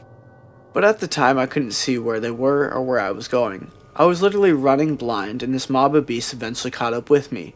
All I could think was, no, as I saw my life bar rapidly declining. The monsters had taken me down to half of my total health. When I was saved, the light came back on and the attackers had disappeared. And so the challenge of this level was revealed. Find the exit before the lights go out and a pack of monsters maul you to death. I was in panic mode now, moving as fast as I could go while trying every path I could find for a way out. As I played through the level, the lights went out a total of 3 times. The second time I would have been dead meat had it not been for one of the wide-eyed statues. As I stayed close to it, the monsters seemed to all avoid me until the light came back. The statue warded them away, somehow. I was safe as long as I stayed near the statue, but at the same time I had to leave to find the exit. The Shadow Labyrinth turned out to be much smaller than the Gold Labyrinth, as it only took about 6 minutes to navigate to the end. But before the exit there was a row of halls leading straight down, with no way out once entered. You either got to the exit before the monsters reached you, or you died. Thankfully I made it out. Only one more boss, Mecha Godzilla. I started the battle and got something unexpected. Not only did my life shoot back up to 100% again, it seems to do that randomly, but instead of a replacement boss, I was fighting Godzilla. But any Godzilla fan worth their salt can figure this out. Mecha Godzilla started off like fighting a clone Godzilla, but his disguise burned away after only 3 life bars. Usually a transformation only occurred at the halfway point. At this point, it was like fighting Mecha Godzilla in the normal game. Felt kinda nice to fight one of the original game enemies for a change. Although he wasn't exactly like normal, he also had a rainbow beam and finger missiles. This prevented me from doing the old trick of backing him in the corner and hitting with I-beams in a spot where he can't hit me. But that was always a cheap trick anyways. But after getting him down to half his health, something weird started to happen. His sprite started to glitch, in much the same way as Godzilla had way back in the first world. After a few seconds the glitches began to form a new shape, and thus the game had created not Mecha Godzilla, and I discovered that this visual glitch was somehow related to the game recreating things. The human face on this one gives it a very uncanny look. It was one of the stronger replacement monsters and had the most firepower. Pictured here is its mouth beam, which I got caught in the middle of. Even though it was a bit stronger, it was also slower than its original counterpart, and couldn't jump around as much. I won the fight by constantly staying out of its line of fire, bombarding the machine with a poison powder as I flew over it. One last thing to do, the Hell Beast chase.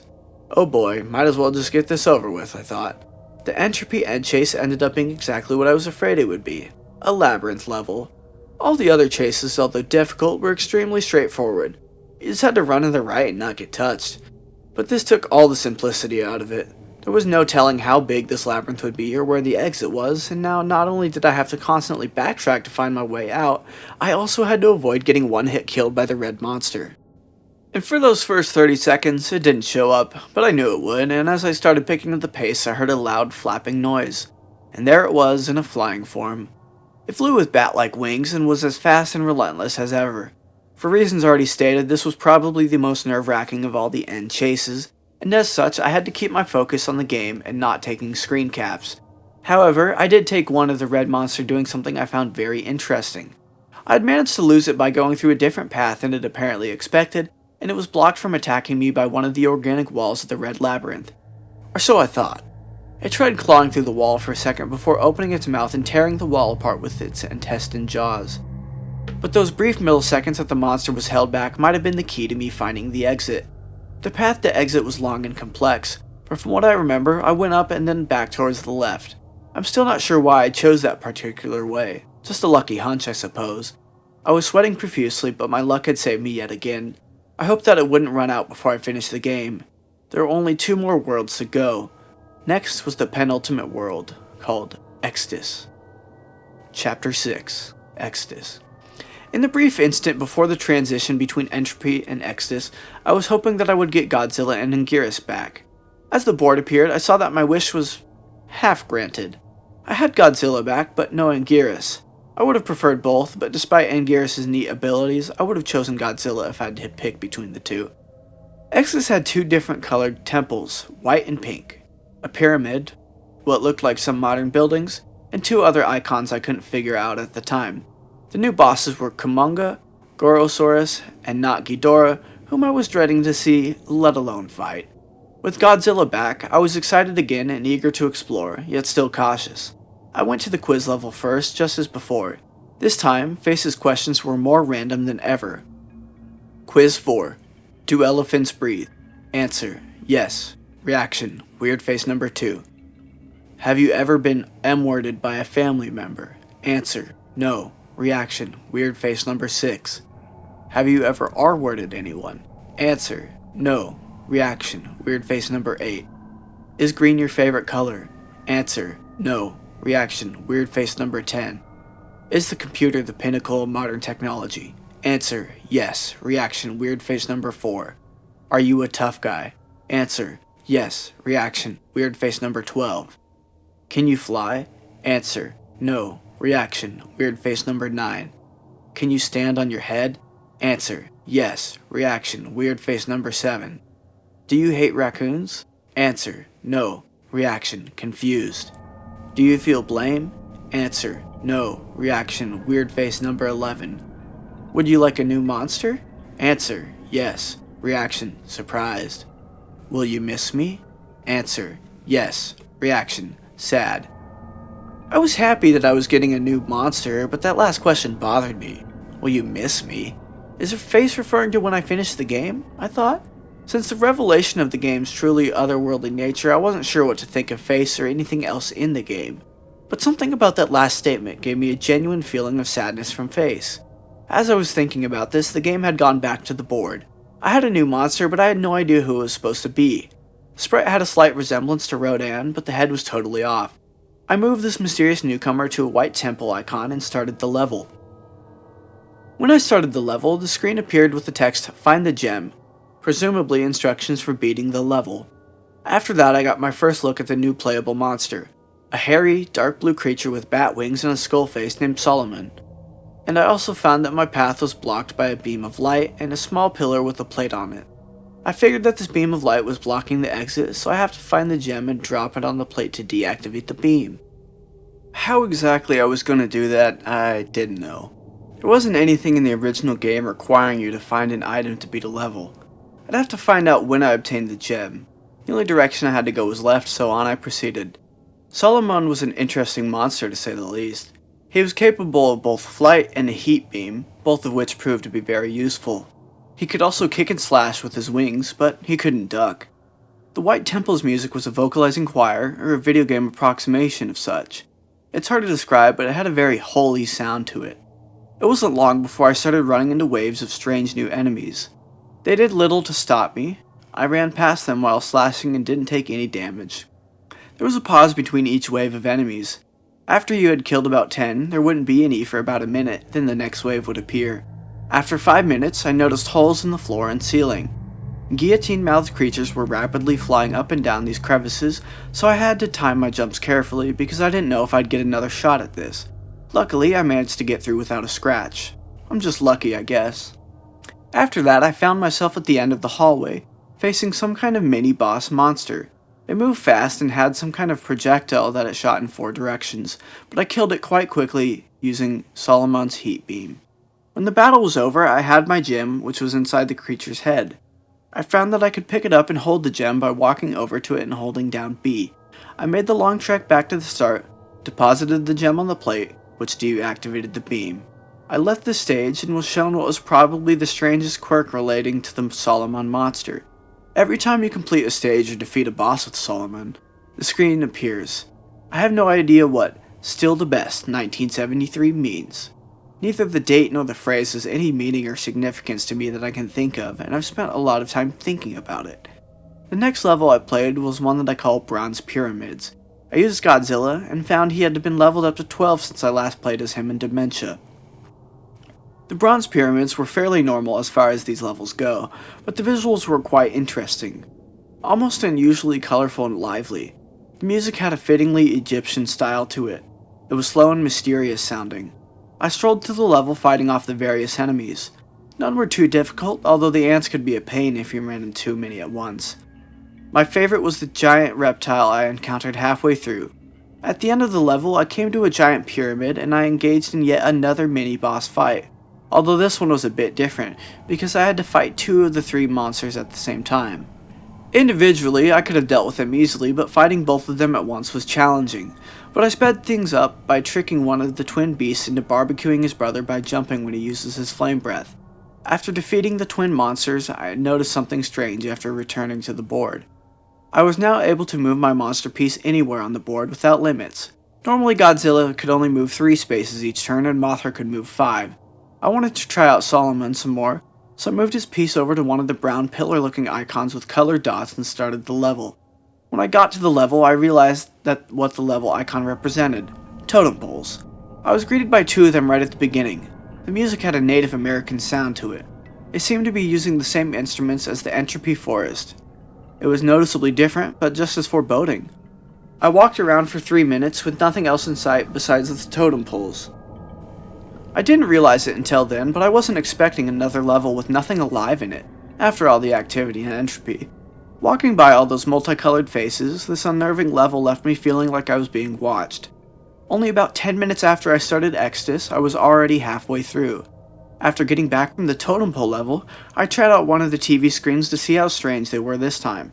Even more strange than before, apparently, the music for this was the Uranus theme.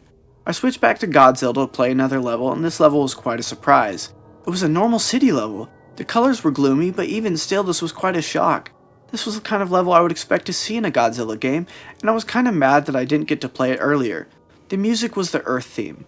I found it strange that a level fitting a Godzilla game would show up this late, but there's no point crying over spilt milk, I suppose. I moved Solomon over to a grayish-green icon, which turned out to be a giant high-tech laboratory of some sort. Lots of mechanical drones in this level, but Solomon cleared through them just like the White Temple enemies. The music was a gritty, industrial beat. There was also a strange flying cyborg enemy which was annoying because it would fly away when you jumped to attack it. Also of interest were these large stasis tanks holding some kind of monster inside. As you would guess, sometimes the monsters awaken and shatter through the glass. I tried to get past the stasis tanks as fast as possible because the monsters inside proved to be vicious little bastards upon release. At the end of the level was an elevator, which I used to go down to the bottom level where the exit was. Along the way, I was shot at by security drones. I couldn't leave the elevator, so my only defense was the heat beam. The last level type was the simple thing that I call the Heart Temple, for obvious reasons. Nothing but a big hallway filled with floating enemies shaped like human hearts. They're incapable of causing you damage, so what you do is run through the level, smashing as many as you can to get all the power-ups. One run through these levels would get the life meter back up to full, and I would greatly appreciate these levels later. The Heart Temple's music reminded me of a circus tune, had an overly cheerful sound to it which gave the level a really weird feeling. Having seen all the level types, I chose to fight Gorosaurus using Solomon. The music for the fight was Gazora's theme. It was during this fight I realized that Solomon is overpowered. A single well-aimed slash can take down as many as 4 of the enemy's life bars. Due to this, the fight was over very quickly. Gorosaurus had no projectile attacks or anything else that could match Solomon's deadly claws, but I kept the fight going just long enough to see if Gorosaurus would use his iconic kangaroo kick, and I was greatly pleased when he did. Even though I knew Solomon was my fighting ace, I used Godzilla to battle Kumonga, just for variety. I briefly considered using Mothra, but of course Godzilla won out. Kumonga was also a simple opponent, no heat beams or anything. He attacks by jumping on you, stabbing with his mandibles, and also uses his signature webbing stream to paralyze you once you get webbed. Kumonga will sometimes take the opportunity to attack, but it's mostly a way to buy some time, like Godzilla backing you in the corner until the time runs out. His music was Hedorah's theme. With Gorosaurus and Kumonga defeated, I was at the end of Exodus. Before I fought Not Ghidorah, there was something else I had to do. I wasn't expecting much from it, but for documentation's sake, I took a look at the other TV screen. This is what it was. I don't think there ever was much reason behind the TV screens. If I were to guess, I'd say it's some random uncontrolled manifestation of the cartridge's abilities. Or maybe all this makes perfect sense of the game. Who knows? Anyway, Mr. Fawcett's theme was the Saturn music. It was time for the opponent I had been dreading, Not Ghidorah. Although I had gained courage with Solomon's combat advantages, I was still nervous, and when I started the fight, I was immediately confused. My opponent was not Ghidorah. I defeated the imposter with a few strikes and then Not Mogera appeared. Then it made sense. In order to get to Not Ghidorah, I had to battle all the previous replacements first. And battle them I did. I tore my way through them until I finally made it to Not Ghidorah, who was a Dorat? Once I stopped laughing, I destroyed him with only 2 slashes. The music stopped, and I thought I was going back to the board. But the battle wasn't over yet. The real fight was against the Chimera, a monstrous hybrid of all the replacement beasts. This was by far the most difficult boss yet. Every attack of his would cut down whole life bars per use, while attacks against him were greatly weakened. Solomon's slash, for example, was now lucky to take away 1/2 a life bar. During this battle, I gained a great appreciation for 2 things: the boss fight time limit and the Heart Temple. Had it not been for those things, I might never have beaten this boss. To take down this behemoth, I came up with a strategy. I would switch between Godzilla and Solomon, as one began to get dangerously low on health. I would take him through the Heart Temple while fighting Chimera with the other. I should count my blessings that Chimera couldn't regain lost health. A very interesting thing about Chimera was that the colored sections of his body corresponded to his different body parts, so each body part effectively had its own life meter. The head was invincible as long as the other parts were present, and would always be the last part to be destroyed. In addition to being difficult, it was also the longest fight so far. I tried to remember how many times I got taken out of the fight by the timer, but I lost count around 13. Eventually, I destroyed all components but the head, which now flew around on its own at incredible speed. Chimera fought well, but I was extremely determined, and once he was reduced to a head, he no longer had the power to defeat Solomon, and I beamed him into oblivion. And then, Chimera was no more. I was exhausted after that drawn-out fight, and worried that might affect my performance in the end-world chase level. The headquarters icon was replaced, but not by the Hellbeast face, instead it was a crucifix. I was completely stunned. I wasn't excited about seeing the Hellbeast icon again, but if there was only one good thing about those levels, it's that they were predictable. I had a basic idea of what to expect. But now, here I was at the end, and the icon was completely different. What did it mean? And why a crucifix? It made me very uneasy. I attempted to start the level with Solomon, but couldn't. I got this notice that simply stated, "Solomon can't enter here." It didn't say why, but I think maybe it has to do with Solomon's demonic appearance. Since Solomon was out of the question, I went with Godzilla instead. Once I saw the level, the crucifix made sense. The level was a graveyard. I was still on edge, thinking this was some kind of trick. The last level had always involved running from the demonic beast, and I wasn't going to be fooled into thinking this would be any different. So, I started out running. But after a minute without interruption, I slowed down. It was during this time that the music caught my attention. I knew it sounded familiar when I first heard it, but it took a while before I realized what it was. An 8-bit rendition of Prayer for Peace from the first Godzilla film. A very sad, powerful song, even in this form. At 2 minutes into the level, I encountered something that I wasn't sure how to react to. My first instinct was to run, but this blue statuesque being simply floated in place, and I felt kinda compelled just to stare at it for a time. Since this was a grave, and it was floating over a chapel, I guessed that this was some sort of angel watching over the deceased. It gave me a strange but warm feeling. I wouldn't say happy, but I felt that I was at peace somehow. I'd never seen this being before, yet it seemed very familiar to me.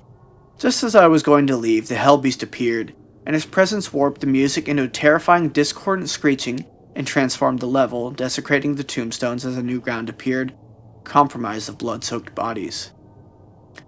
I could feel my heart now beating out of control. I had no chance of escape with the monster that close. It lunged for the kill, but the angel got in the way.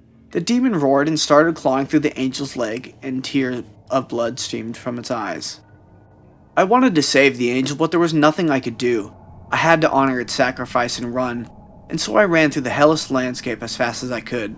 The beast soon caught up with me, still swallowing the body of the angel whose legs it had torn off. And this sight made my terror change into anger. I now found myself hating this horrible monster. There was no doubt in my mind that it was pure evil and I wanted it to die. When I got to the end, I remembered how it responded to my insult in trance. I spoke to it and said, "You're going to pay." This was its response. A furious look and a gaping mouth. I had no idea how I would follow up on that threat, and nothing could have prepared me for the horrors of the final world, Zenith. Chapter 7. Zenith. And here we are, at the final world.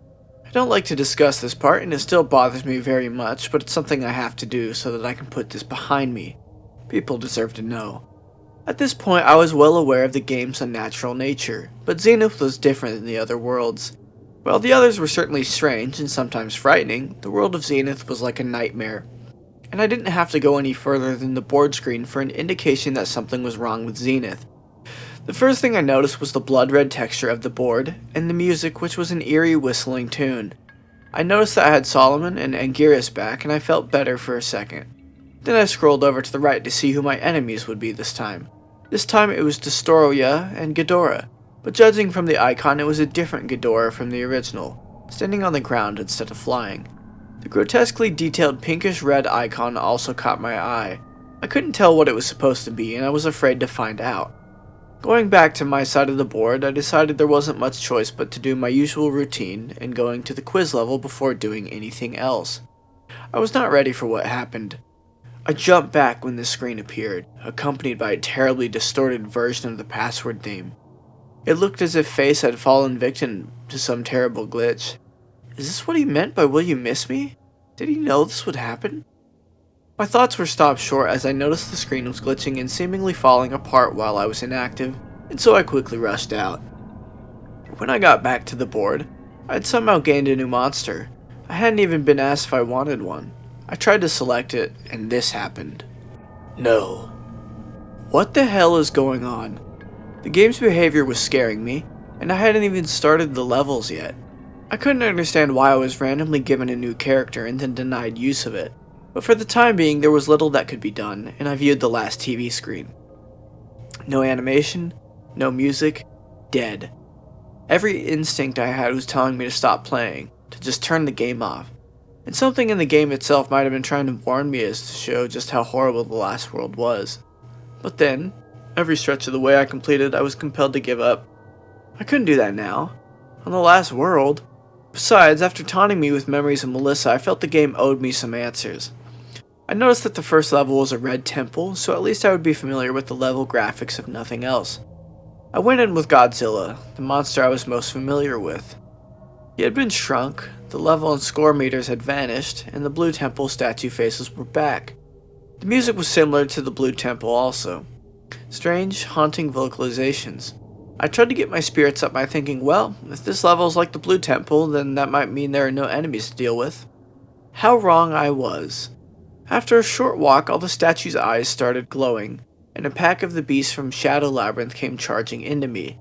Since they were coming from the right of the screen, I had to fight my way through them. This battle greatly tested my reflexes, but thanks to my speed, I plowed through the beasts. They gave off health power-ups after dying, which helped recover the damage they had given me. However, as I continued through the hallway, the statue's eyes glowed again, summoning another wave. It seemed to be the same number of them, but I was less prepared this time and took more damage. I had gone through 4 or 3 waves until I reached the end of the hall where I heat beamed the last of the monsters over the edge into an abyss. At first it seemed I had reached a dead end, but after the statue's eyes stopped glowing, a brick path slowly appeared before me. I followed the path which kept me moving towards the right until it stopped at a wall, where I was to go vertically by jumping up ledges. Along the way, I encountered new creatures and some sort of strange shrine, which had a statue of the Hell Beast and some other creature I didn't recognize. As I went through, the path took a downward direction. I had to carefully aim my jumps to avoid the enemies, which were plentiful in this part of the stage. They didn't have many attacks, but they could easily shove you over the edge of a platform. At the end of this tunnel, there were a few small platforms floating above nothingness. I landed on one towards the left of the screen, and then something came down from above. It looked like the blue angel from the graveyard, except now it was red and had a skull face. Any of the pleasant feelings I had from the blue angel were not present with this red one, and as it hovered around, its eye sockets started glowing just like the statues, summoning monsters to attack me. Surely this was not the same benevolent being I encountered before. This must be some kind of imposter. The battle was nerve-wracking, as I started off with nearly half of my health and had to deal with multiple opponents, as well as the threat of gravity. To make things even worse, as the red angel took damage, some of the panels fell until only 3 remained. But my luck had not run out yet. Just when I thought it was over, I struck the red angel one more time, and it turned out that one last hit was all it could take. Just as the red angel completely disintegrated, the game instantly went back to the Zenith board. I moved Mothra over to the nearest stage from the red temple, which seemed to be a garbled mess of letters spelling kill, and began playing. As suspected, all the level graphics were just made of jumbled letters, and Mothra, just like Godzilla, was shrunk to half size. I began to suspect that all the Zenith levels would look like this. The background music was terrible, like if someone put all the sounds an NES was capable of making into a blender, and then piecing them back together into a song. I had to turn the volume down because of it. Playing as Mothra made avoiding the enemies easier, but they were nonetheless determined to get at me. The first enemies I saw were headless Gigans, and later on there were hybrid monsters pieced together from previous bosses like the Biolante-headed things seen above. 5 minutes had gone by as I didn't see anything new, and the level shifted into another segment. The music changed from the loud and annoying beeps into something far more ambient and menacing. The level graphics also changed, now looking a blood-drenched junkyard. The way everything in this level was red made it sickening to look at. The enemies multiplied in number, never ceasing to follow after me, and became harder and harder to avoid. And at the end of the level, the situation reached a climax as the swarms of monsters fused together in one enormous, terrifying hybrid. Once I'd gotten through the initial shock, I discovered the way to destroy this thing, constantly shooting I-beams at the Hedorah cluster that formed its heads. If you attacked anywhere else, it would regenerate the damage. Even with that knowledge, this was an extremely difficult fight. I'd say it was as hard as fighting the Moon Beast was, if not harder. Its most common attack was lunging forward with its arms, covered with Gigan saws and blades. If they touched, it would instantly drain health. When it was over, the remaining monsters collapsed into a heap. Then, they and the ground below them started to disintegrate and sink towards the bottom of the screen. When I came back to the board, I thought to myself, so far this game has been putting the easiest levels first. If that's the case, how bad will the rest of Zenith be? With 2 levels down and 3 to go, my monsters and I had taken our foothold in the world of nightmares that was Zenith. Deciding what action to take next was more tense and difficult than ever before, but ultimately I had no way of knowing what the next levels would be like or how well my monsters were prepared for them, so my only option was a guess. I tried to interpret what the icons of the next levels ahead of me were. The last level before the boss battles was obviously representing some type of volcanic area with lava and open flames. The middle icon I still didn't get, except that it looked fleshy and vaguely like an organ of some kind. Oddly oversized as well.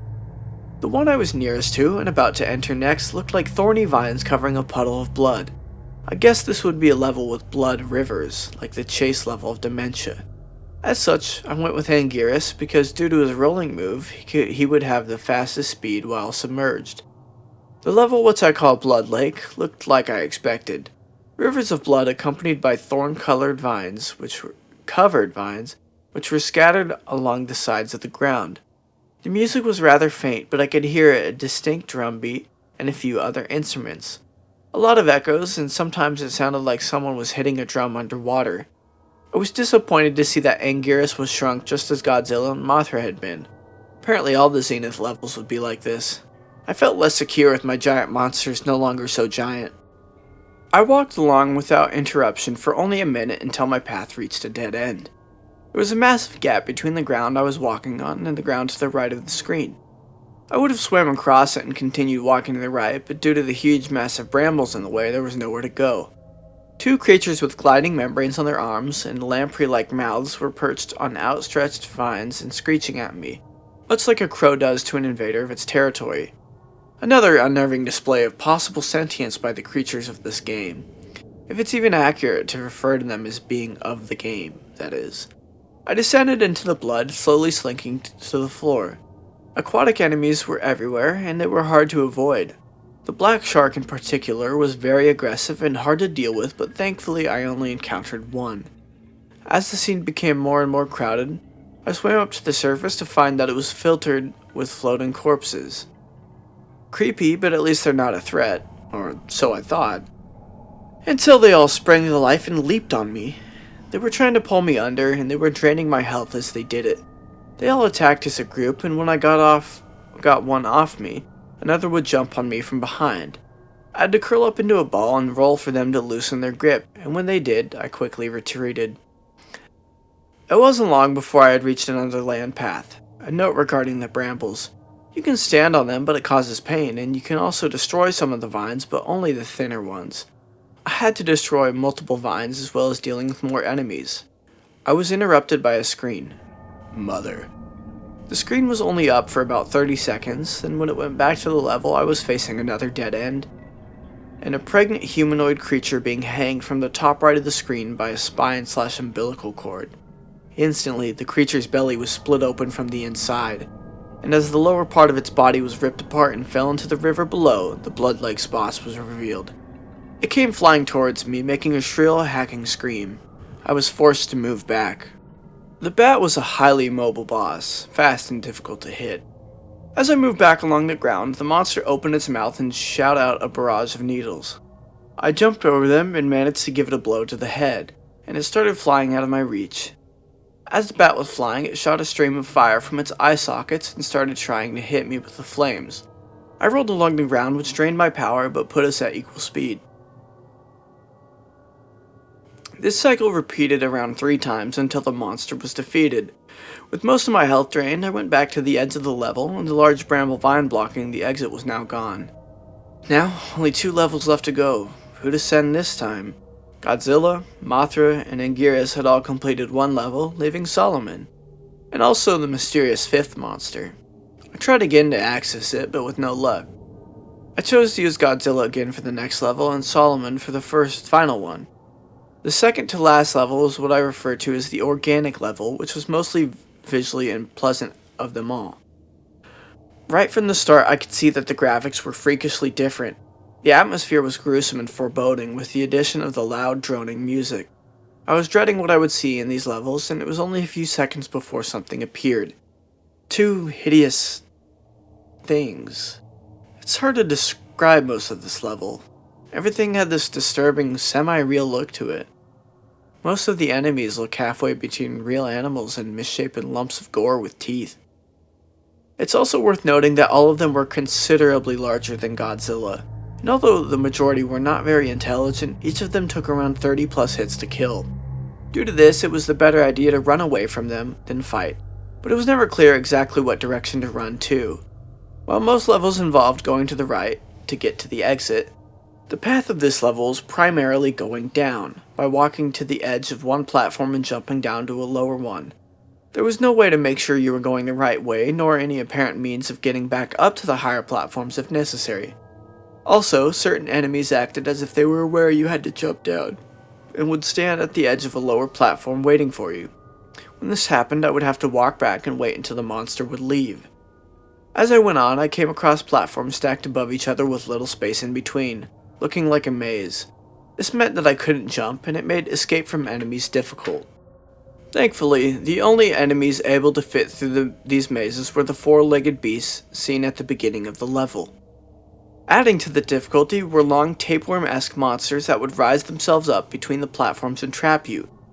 The only attack they responded to was the heat beam, which would cause them to shrink back down, but this was costing even more power, and I couldn't afford to do it without the heat beam for long. While trying to avoid the abominations that dwell on this level, I found out that if you stand idle in one place for too long, the ground tries to absorb your monster. I think it was about 4 minutes before the end that this level was making me physically sick. The tension was getting to me, and having to take in all these disgusting sights made me want to puke. I nearly did pause the game and look for a bag, but I was able to hold it together. I also found a trick at the end of the level, though it was too late to do me any real good. If two different species of monster run into each other face to face, they would fight each other and leave me alone. I didn't intentionally cause this, it just happened. Finally, at the end, it was time for another boss fight. It was certainly ugly, but not quite as horrific as I feared it would be. But more important than dealing with its appearance was defeating it. And since I had less than half my health bar to start with, there was no room for errors. It was attached to the floor when I first saw it. But after 10 hits, it detached from the floor and began floating. It moved fast, and unlike the Blood Lake's boss, he wasn't impeded by any sort of gravity. It was even able to fly through the ground without any collision effect.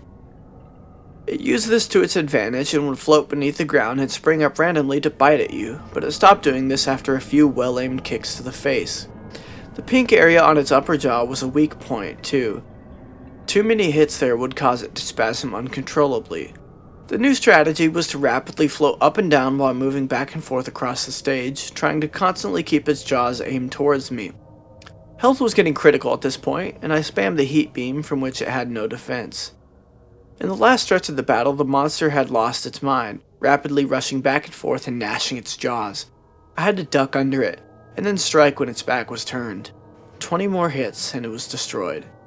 One last level to go, and then it was down to one last level. I didn't hesitate. I selected Solomon and entered. Perhaps a little too fast. This last level was definitely the peak of disconnect between what the NES was graphically capable of and what this game could create. The music also caught my attention. It was one of the only songs that appeared more than once. The horrible screeching from when the Hellbeast appeared in the graveyard. As soon as I started, there was already an enemy prepared to attack. A centaur wielding a whip. And it wasn't alone. When I started fighting, several more centaurs appeared, coming from both sides at the screen at the same time. It was too much to handle. Solomon's flight saved me from taking too much damage at the start of the level. The centaurs followed after, but seemed to be unable to jump. After escaping the centaurs, I noticed gaps in the ground. While trying to avoid the jumping sword-mouth enemies in mid-flight, I got close to the surface of the lava, and a creature emerged and tried to grab me. It didn't succeed, but I was startled. Careful maneuvering would be needed to avoid instant death here. As new enemies appeared, the level soon became very difficult. A lot of the trouble came from stocky red demons that stood on top of tall, narrow mountains and spewed fire. I got by them by waiting till their back was turned and hitting them with a flying kick, which made them fall into the lava. It was at this time I noticed that I wasn't gaining any health from killing enemies. Not all the ground was stable. At one point, the ground was reduced to small chunks that slowly drifted towards the right. Some of them would sink into the lava upon landing on them, and there was no way to tell which ones would sink and which ones would not. Being so close to the lava added the threat of the lava creatures, and this was very frustrating. I was also feeling very hot, which made concentrating hard. If you've ever had a heat rash, it felt similar to that. I had to periodically stop for water because of it. This was almost certainly due to the game and not my imagination. But I kept pushing the thought out of my head. I didn't want to think about it. At the end of the stage, I encountered the boss rising from the lava, its arrival noted with an ungodly howling roar. When it walked onto the land, I saw how gigantic it was, several times the size of Solomon. I was about to fly up and attack it when it opened its mouth and let out a huge blast of fire. I had to fly to dodge the flames and then get close enough to the boss to fire a heat beam at its face, causing it to stumble backwards. If it didn't stumble backwards, it would have kept moving left until it forced Solomon into the lava, as there was no more ground within reach. The beast had to wait between uses of its fire breath, as it seemed to cost a great deal of energy. I used this time to attack it, but fire wasn't its only weapon, and I had to be wary of the monster swatting at me with its clawed hands. As its health decreased, it moved faster, and the battle felt like a tug-of-war between the two monsters over the bridge of land.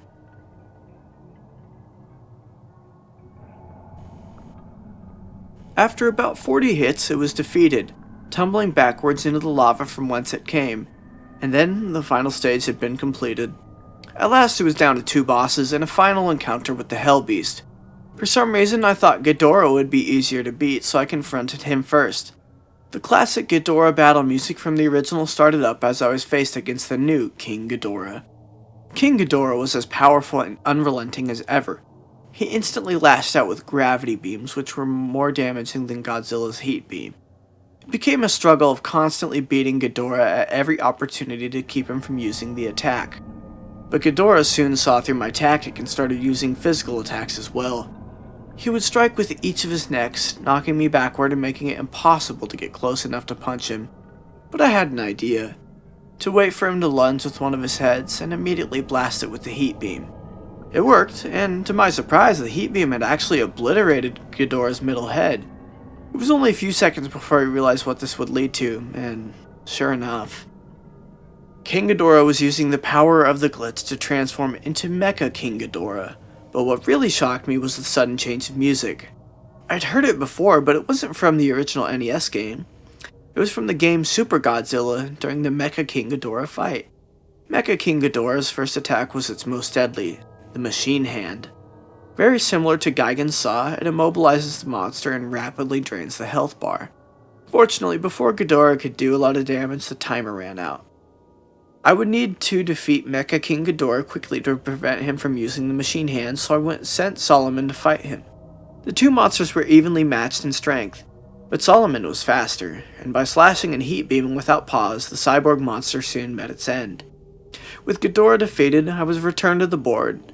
I now outnumbered the enemy by 4 monsters to 1, and victory seemed to be soon at hand. The base icon had changed to a blood-red color. I could feel hatred emanating from it.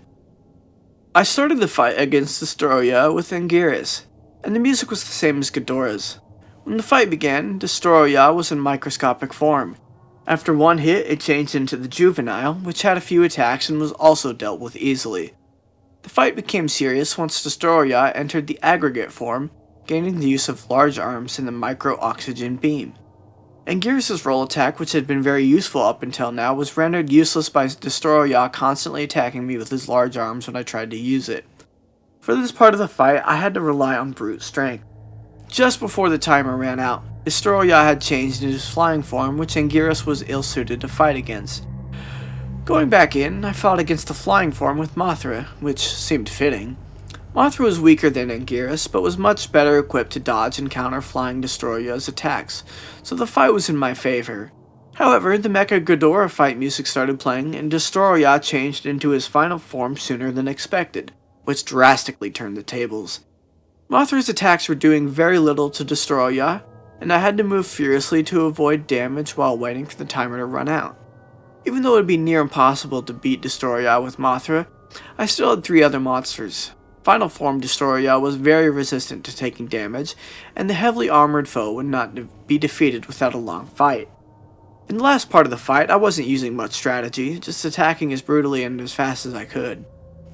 On its last bar of health, Destoroyah tried one last counterattack, a beam of energy from its chest. I don't know how powerful it would have been, because just before it could fire, I punched Destoroyah in the chest cavity, destroying him. And then, that was it. The last kaiju boss was gone. In the midst of all the excitement, I had briefly forgotten that there was still one last thing to do before the game was over. Seeing the icon again hit me like a ton of bricks, and I froze for a few minutes. I had come so far to get to this point, but I was terrified. I really did not want to know what this last encounter was going to be like. Before I could let myself think about it any longer, I moved Godzilla over. Began the stage. We're here now. This is the end. Just one last thing, and then it's all over. And when the screen changed, there was nothing. Just Godzilla and a black screen. I walked back and forth, fired a heat beam, nothing. Till I heard something. The faint sound of a familiar drum beat. Chapter 8. Finale. Oh dear God. That was my first thought on realizing I would have to fight Red, the creature that tormented me through nearly the whole game. How would I be able to fight something that can kill me with one touch? It seemed totally impossible. Thankfully, Red was no longer able to deliver one-hit kills. But despite that, this was still the most difficult battle I've ever faced in this game or otherwise. If I had any real comprehension of what I was getting into before I started the fight, I would never have done it. I very soon learned what a horrible mistake I had made. Red reached out and clawed at Godzilla, and when those claws cut through him, I felt it. I know that it's common for people to cringe up when their video game character gets hit or loses a life, but this was not that. This was genuine physical pain. When the pain struck me, I paused the game. I hadn't suffered any actual injuries, but it felt like my shoulder had been clawed through. I had seen and experienced many unpleasant things at this point, but the game causing me real pain was where I drew the line. Yes, I would be disappointed that I wouldn't get to see the ending, but the risk was no longer worth it. I was about to get up to take one last screenshot and turn off the NES when I realized something else. I couldn't get up. I was paralyzed in my seat. The only muscles I could move were my fingers and thumbs. As the terror set in, a new message appeared on the screen. You are not leaving. I started to scream, but only a weak choking sound was coming out. I desperately tried to get my body to move, but it did nothing. I was looking every direction, and then I looked over at my computer. Somehow the computer was taking screenshots of the game on its own when I began the fight. I still don't know how or why. Something in the game must have been causing it.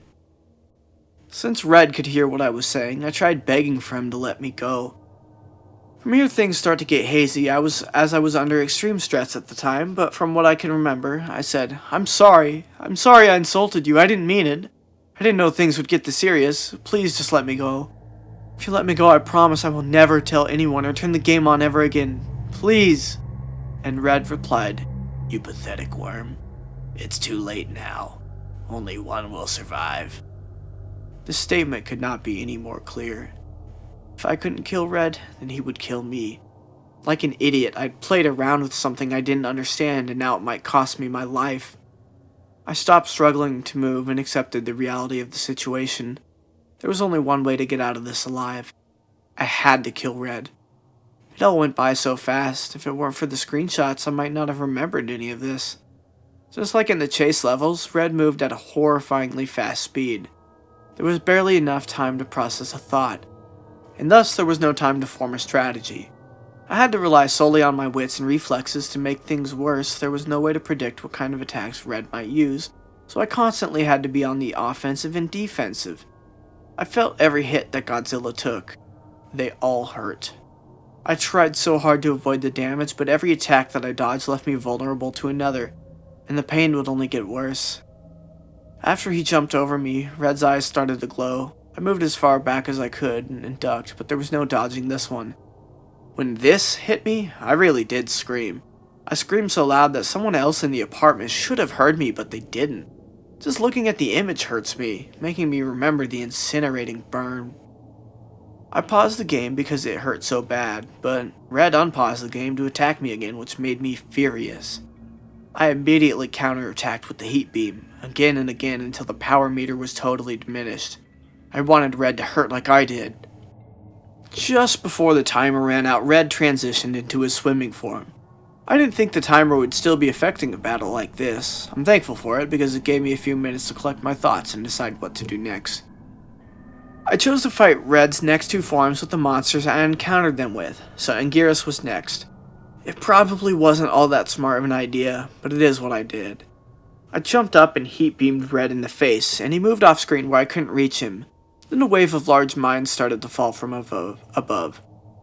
I felt this was unfair, so I shouted, "If you're going to cheat, then why do you even let me use the controller? Can't break the rules."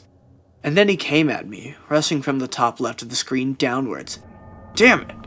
Now I wouldn't be able to even see where his next attack was coming from. Red continued to strike from random angles. I constantly moved to swerve around him. Another 40 seconds went by and Anguirus was nearly gone, but together we had forced Red into his flying form, so it was Mothra's turn next. Deciding to fight Red with Mothra was a terrible idea. Mothra was instantly overwhelmed by Red, and the life meter was devastated in a mere 15 seconds. And once Mothra's life was down to 2 bars, Red did something I didn't see coming. He reached out, grabbed Mothra, and ate her. After Mothra was devoured, I felt an agonizing pain, like being crushed to death. Mothra had been killed for my stupidity, and I would share the pain. It was a short transition from the battle to the board, but it felt like an hour. The pain combined with being unable to move was driving me insane. I wanted so badly for this to end. I never wanted anything so much. But I still had hope. There was only one monster left that could be brought to full health by engaging Red in battle. Solomon. If any of them had a chance to save my life, now, it would be him. Solomon apparently had some history with Red, as when the fight started, this dialogue happened. Traitor, I always hated you. You can die like the rest. I'd rather die than serve you. Red took me by surprise again by immediately burning me with his demonic fire a second time. As much as it hurt, it actually worked to my advantage, since Solomon started at full life. He still had some to spare, but now Red had used up all his energy and could not use his ultimate weapon any longer. Now he would die. As he drew close to the end of his life bar, Red turned his whole body to face the screen and flew upwards, then slamming back down in an attempt to crush Solomon. When that failed to work, he tried to devour Solomon like he had Mothra, but he wouldn't be eating my monster this time. I thought I had won, but something was wrong. Red wasn't sinking to the bottom, and I still couldn't move. Red was still alive. I'm not done with you. After his seeming defeat by Solomon, Red had reconstructed his body into his gigantic final form, transporting us into a blazing inferno in the process. It was reminiscent of our first encounter, except now the scenery, much like the true power of Red, had become very real. The music had erupted into a loud blaring sound, a furious drum of death. Faced against Red's insane amount of health, my own demise was imminent. Solomon was my strongest monster, but not even he stood a chance. It was like trying to fight a mountain. Within seconds, Solomon was overpowered and dropped to the floor. When Red crushed him to death underneath his foot, the sadistic demon took his time as he snapped Solomon's vertebrae and ribs like dry, brittle twigs. I could tell he was enjoying our pain. You are weak. Your monsters are weak. You will all die. This is hopeless. I'm a dead man. I had no choice but to send another monster to his death. We were all going to die. I only hoped they would forgive me. After decreasing Red's health by a minuscule amount, Anguirus was also obliterated. Red unleashed a hell of blazing hot needles into his face until he collapsed. Another moment of unspeakable agony, then nothingness as my ally faded away. You can't win, Zachary. I asked Red how he knew my name, and then he said it. I've known you for a long time. I'll tell you a secret. I killed Melissa. For years she was being tortured by something nobody understood, and now I knew what it was. Now I understood why I was mocked about Melissa's death, and how the game knew about it. Because he knew about it. Because he was the one responsible. And this time, he was going to kill me. Send your last monster. I will end this futile struggle. I was taken back to the board to send Godzilla to his final stand. Barely anything was left of the board. Just Godzilla's and Red's icons and the fifth monster. In the midst of everything that was happening, I had completely forgotten about it. I tried yet again to select it. I cursed, I begged, I screamed at it to do something, anything to help me. To no avail. There was only one thing to do. I knew Godzilla didn't stand any more of a chance than the rest did, but maybe now that all the other monsters were gone, the fifth monster might finally awaken. I managed to get the creature's icon selected, and I pressed the A button as fast as I could. The icon started to shake as if it were trying desperately to move. It was then that Red decided he was done playing fair, and before I could activate the monster, he went for the killing blow, paralyzing my heart. My hands started to become numb and unfeeling, but even as my vision was fading away, I still tried to press the A button. Game over. Red surely was breaking one of his rules, but he must have thought that if he could kill me quickly, then it would be too late for any consequences to matter. He would have won. He was wrong. Red's power was being challenged by another force. It prevented him from killing me, and when I regained my vision, I saw a familiar sight. Zach, we don't have much time. Who are you? You already know me. I am Melissa. What? How is that possible? Red told me that he killed you. It's true. Even after death, he tortures me. If you can't stop him, he'll do the same to you. But how will I be able to stop him now? I can't fight Red, but there is one who can. I will release him from Red's grasp. Don't give up. I love you. Her words stirred something inside of me. I wasn't gonna die like this. And I had more to fight for than just my own life. I had to fight to save Melissa and the world she inhabits. With her help, the fifth monster was finally unleashed. It was time to end this, once and for all. Together we could take this damned hellspawn out of existence. They can't save you. Acacius was by far the strongest playable monster in the game. He had to be. If we were to have any chance of surviving, his punch involved turning his hands into blades, which caused tremendous damage. But Red had more than enough life to spare. In the end, this would come down to pure skill. With one final strike, Red was destroyed. His body disintegrated and sank below, accompanied by a swirl of triumphant music. Slowly, the paralysis wore off, and I was able to stand up again. We had done it. Melissa's death had been avenged, and I felt overwhelming happiness. Until I remembered all the death and pain that led up to this point. All the other monsters who had fought and died. I was about to mourn them, but the game had yet to conclude. Tears of joy streamed down my face, and I broke out crying. I cried harder than I have in several years, maybe in my whole life. All I had been through, all I had discovered, and now the game was coming to an end. But before she and the others left, Melissa had something to tell me. You have saved us. We are forever grateful. We'll be again together. Someday. And with that, the game's title card. Thank you all for sticking around to the end of the story. This tale is objectively one of, if not the best creepypasta of all time. Its length makes the emotional journey all that more impactful. Thanks again to Cosbydaf for the amount of work you've put into this tale. It has been wonderful to experience.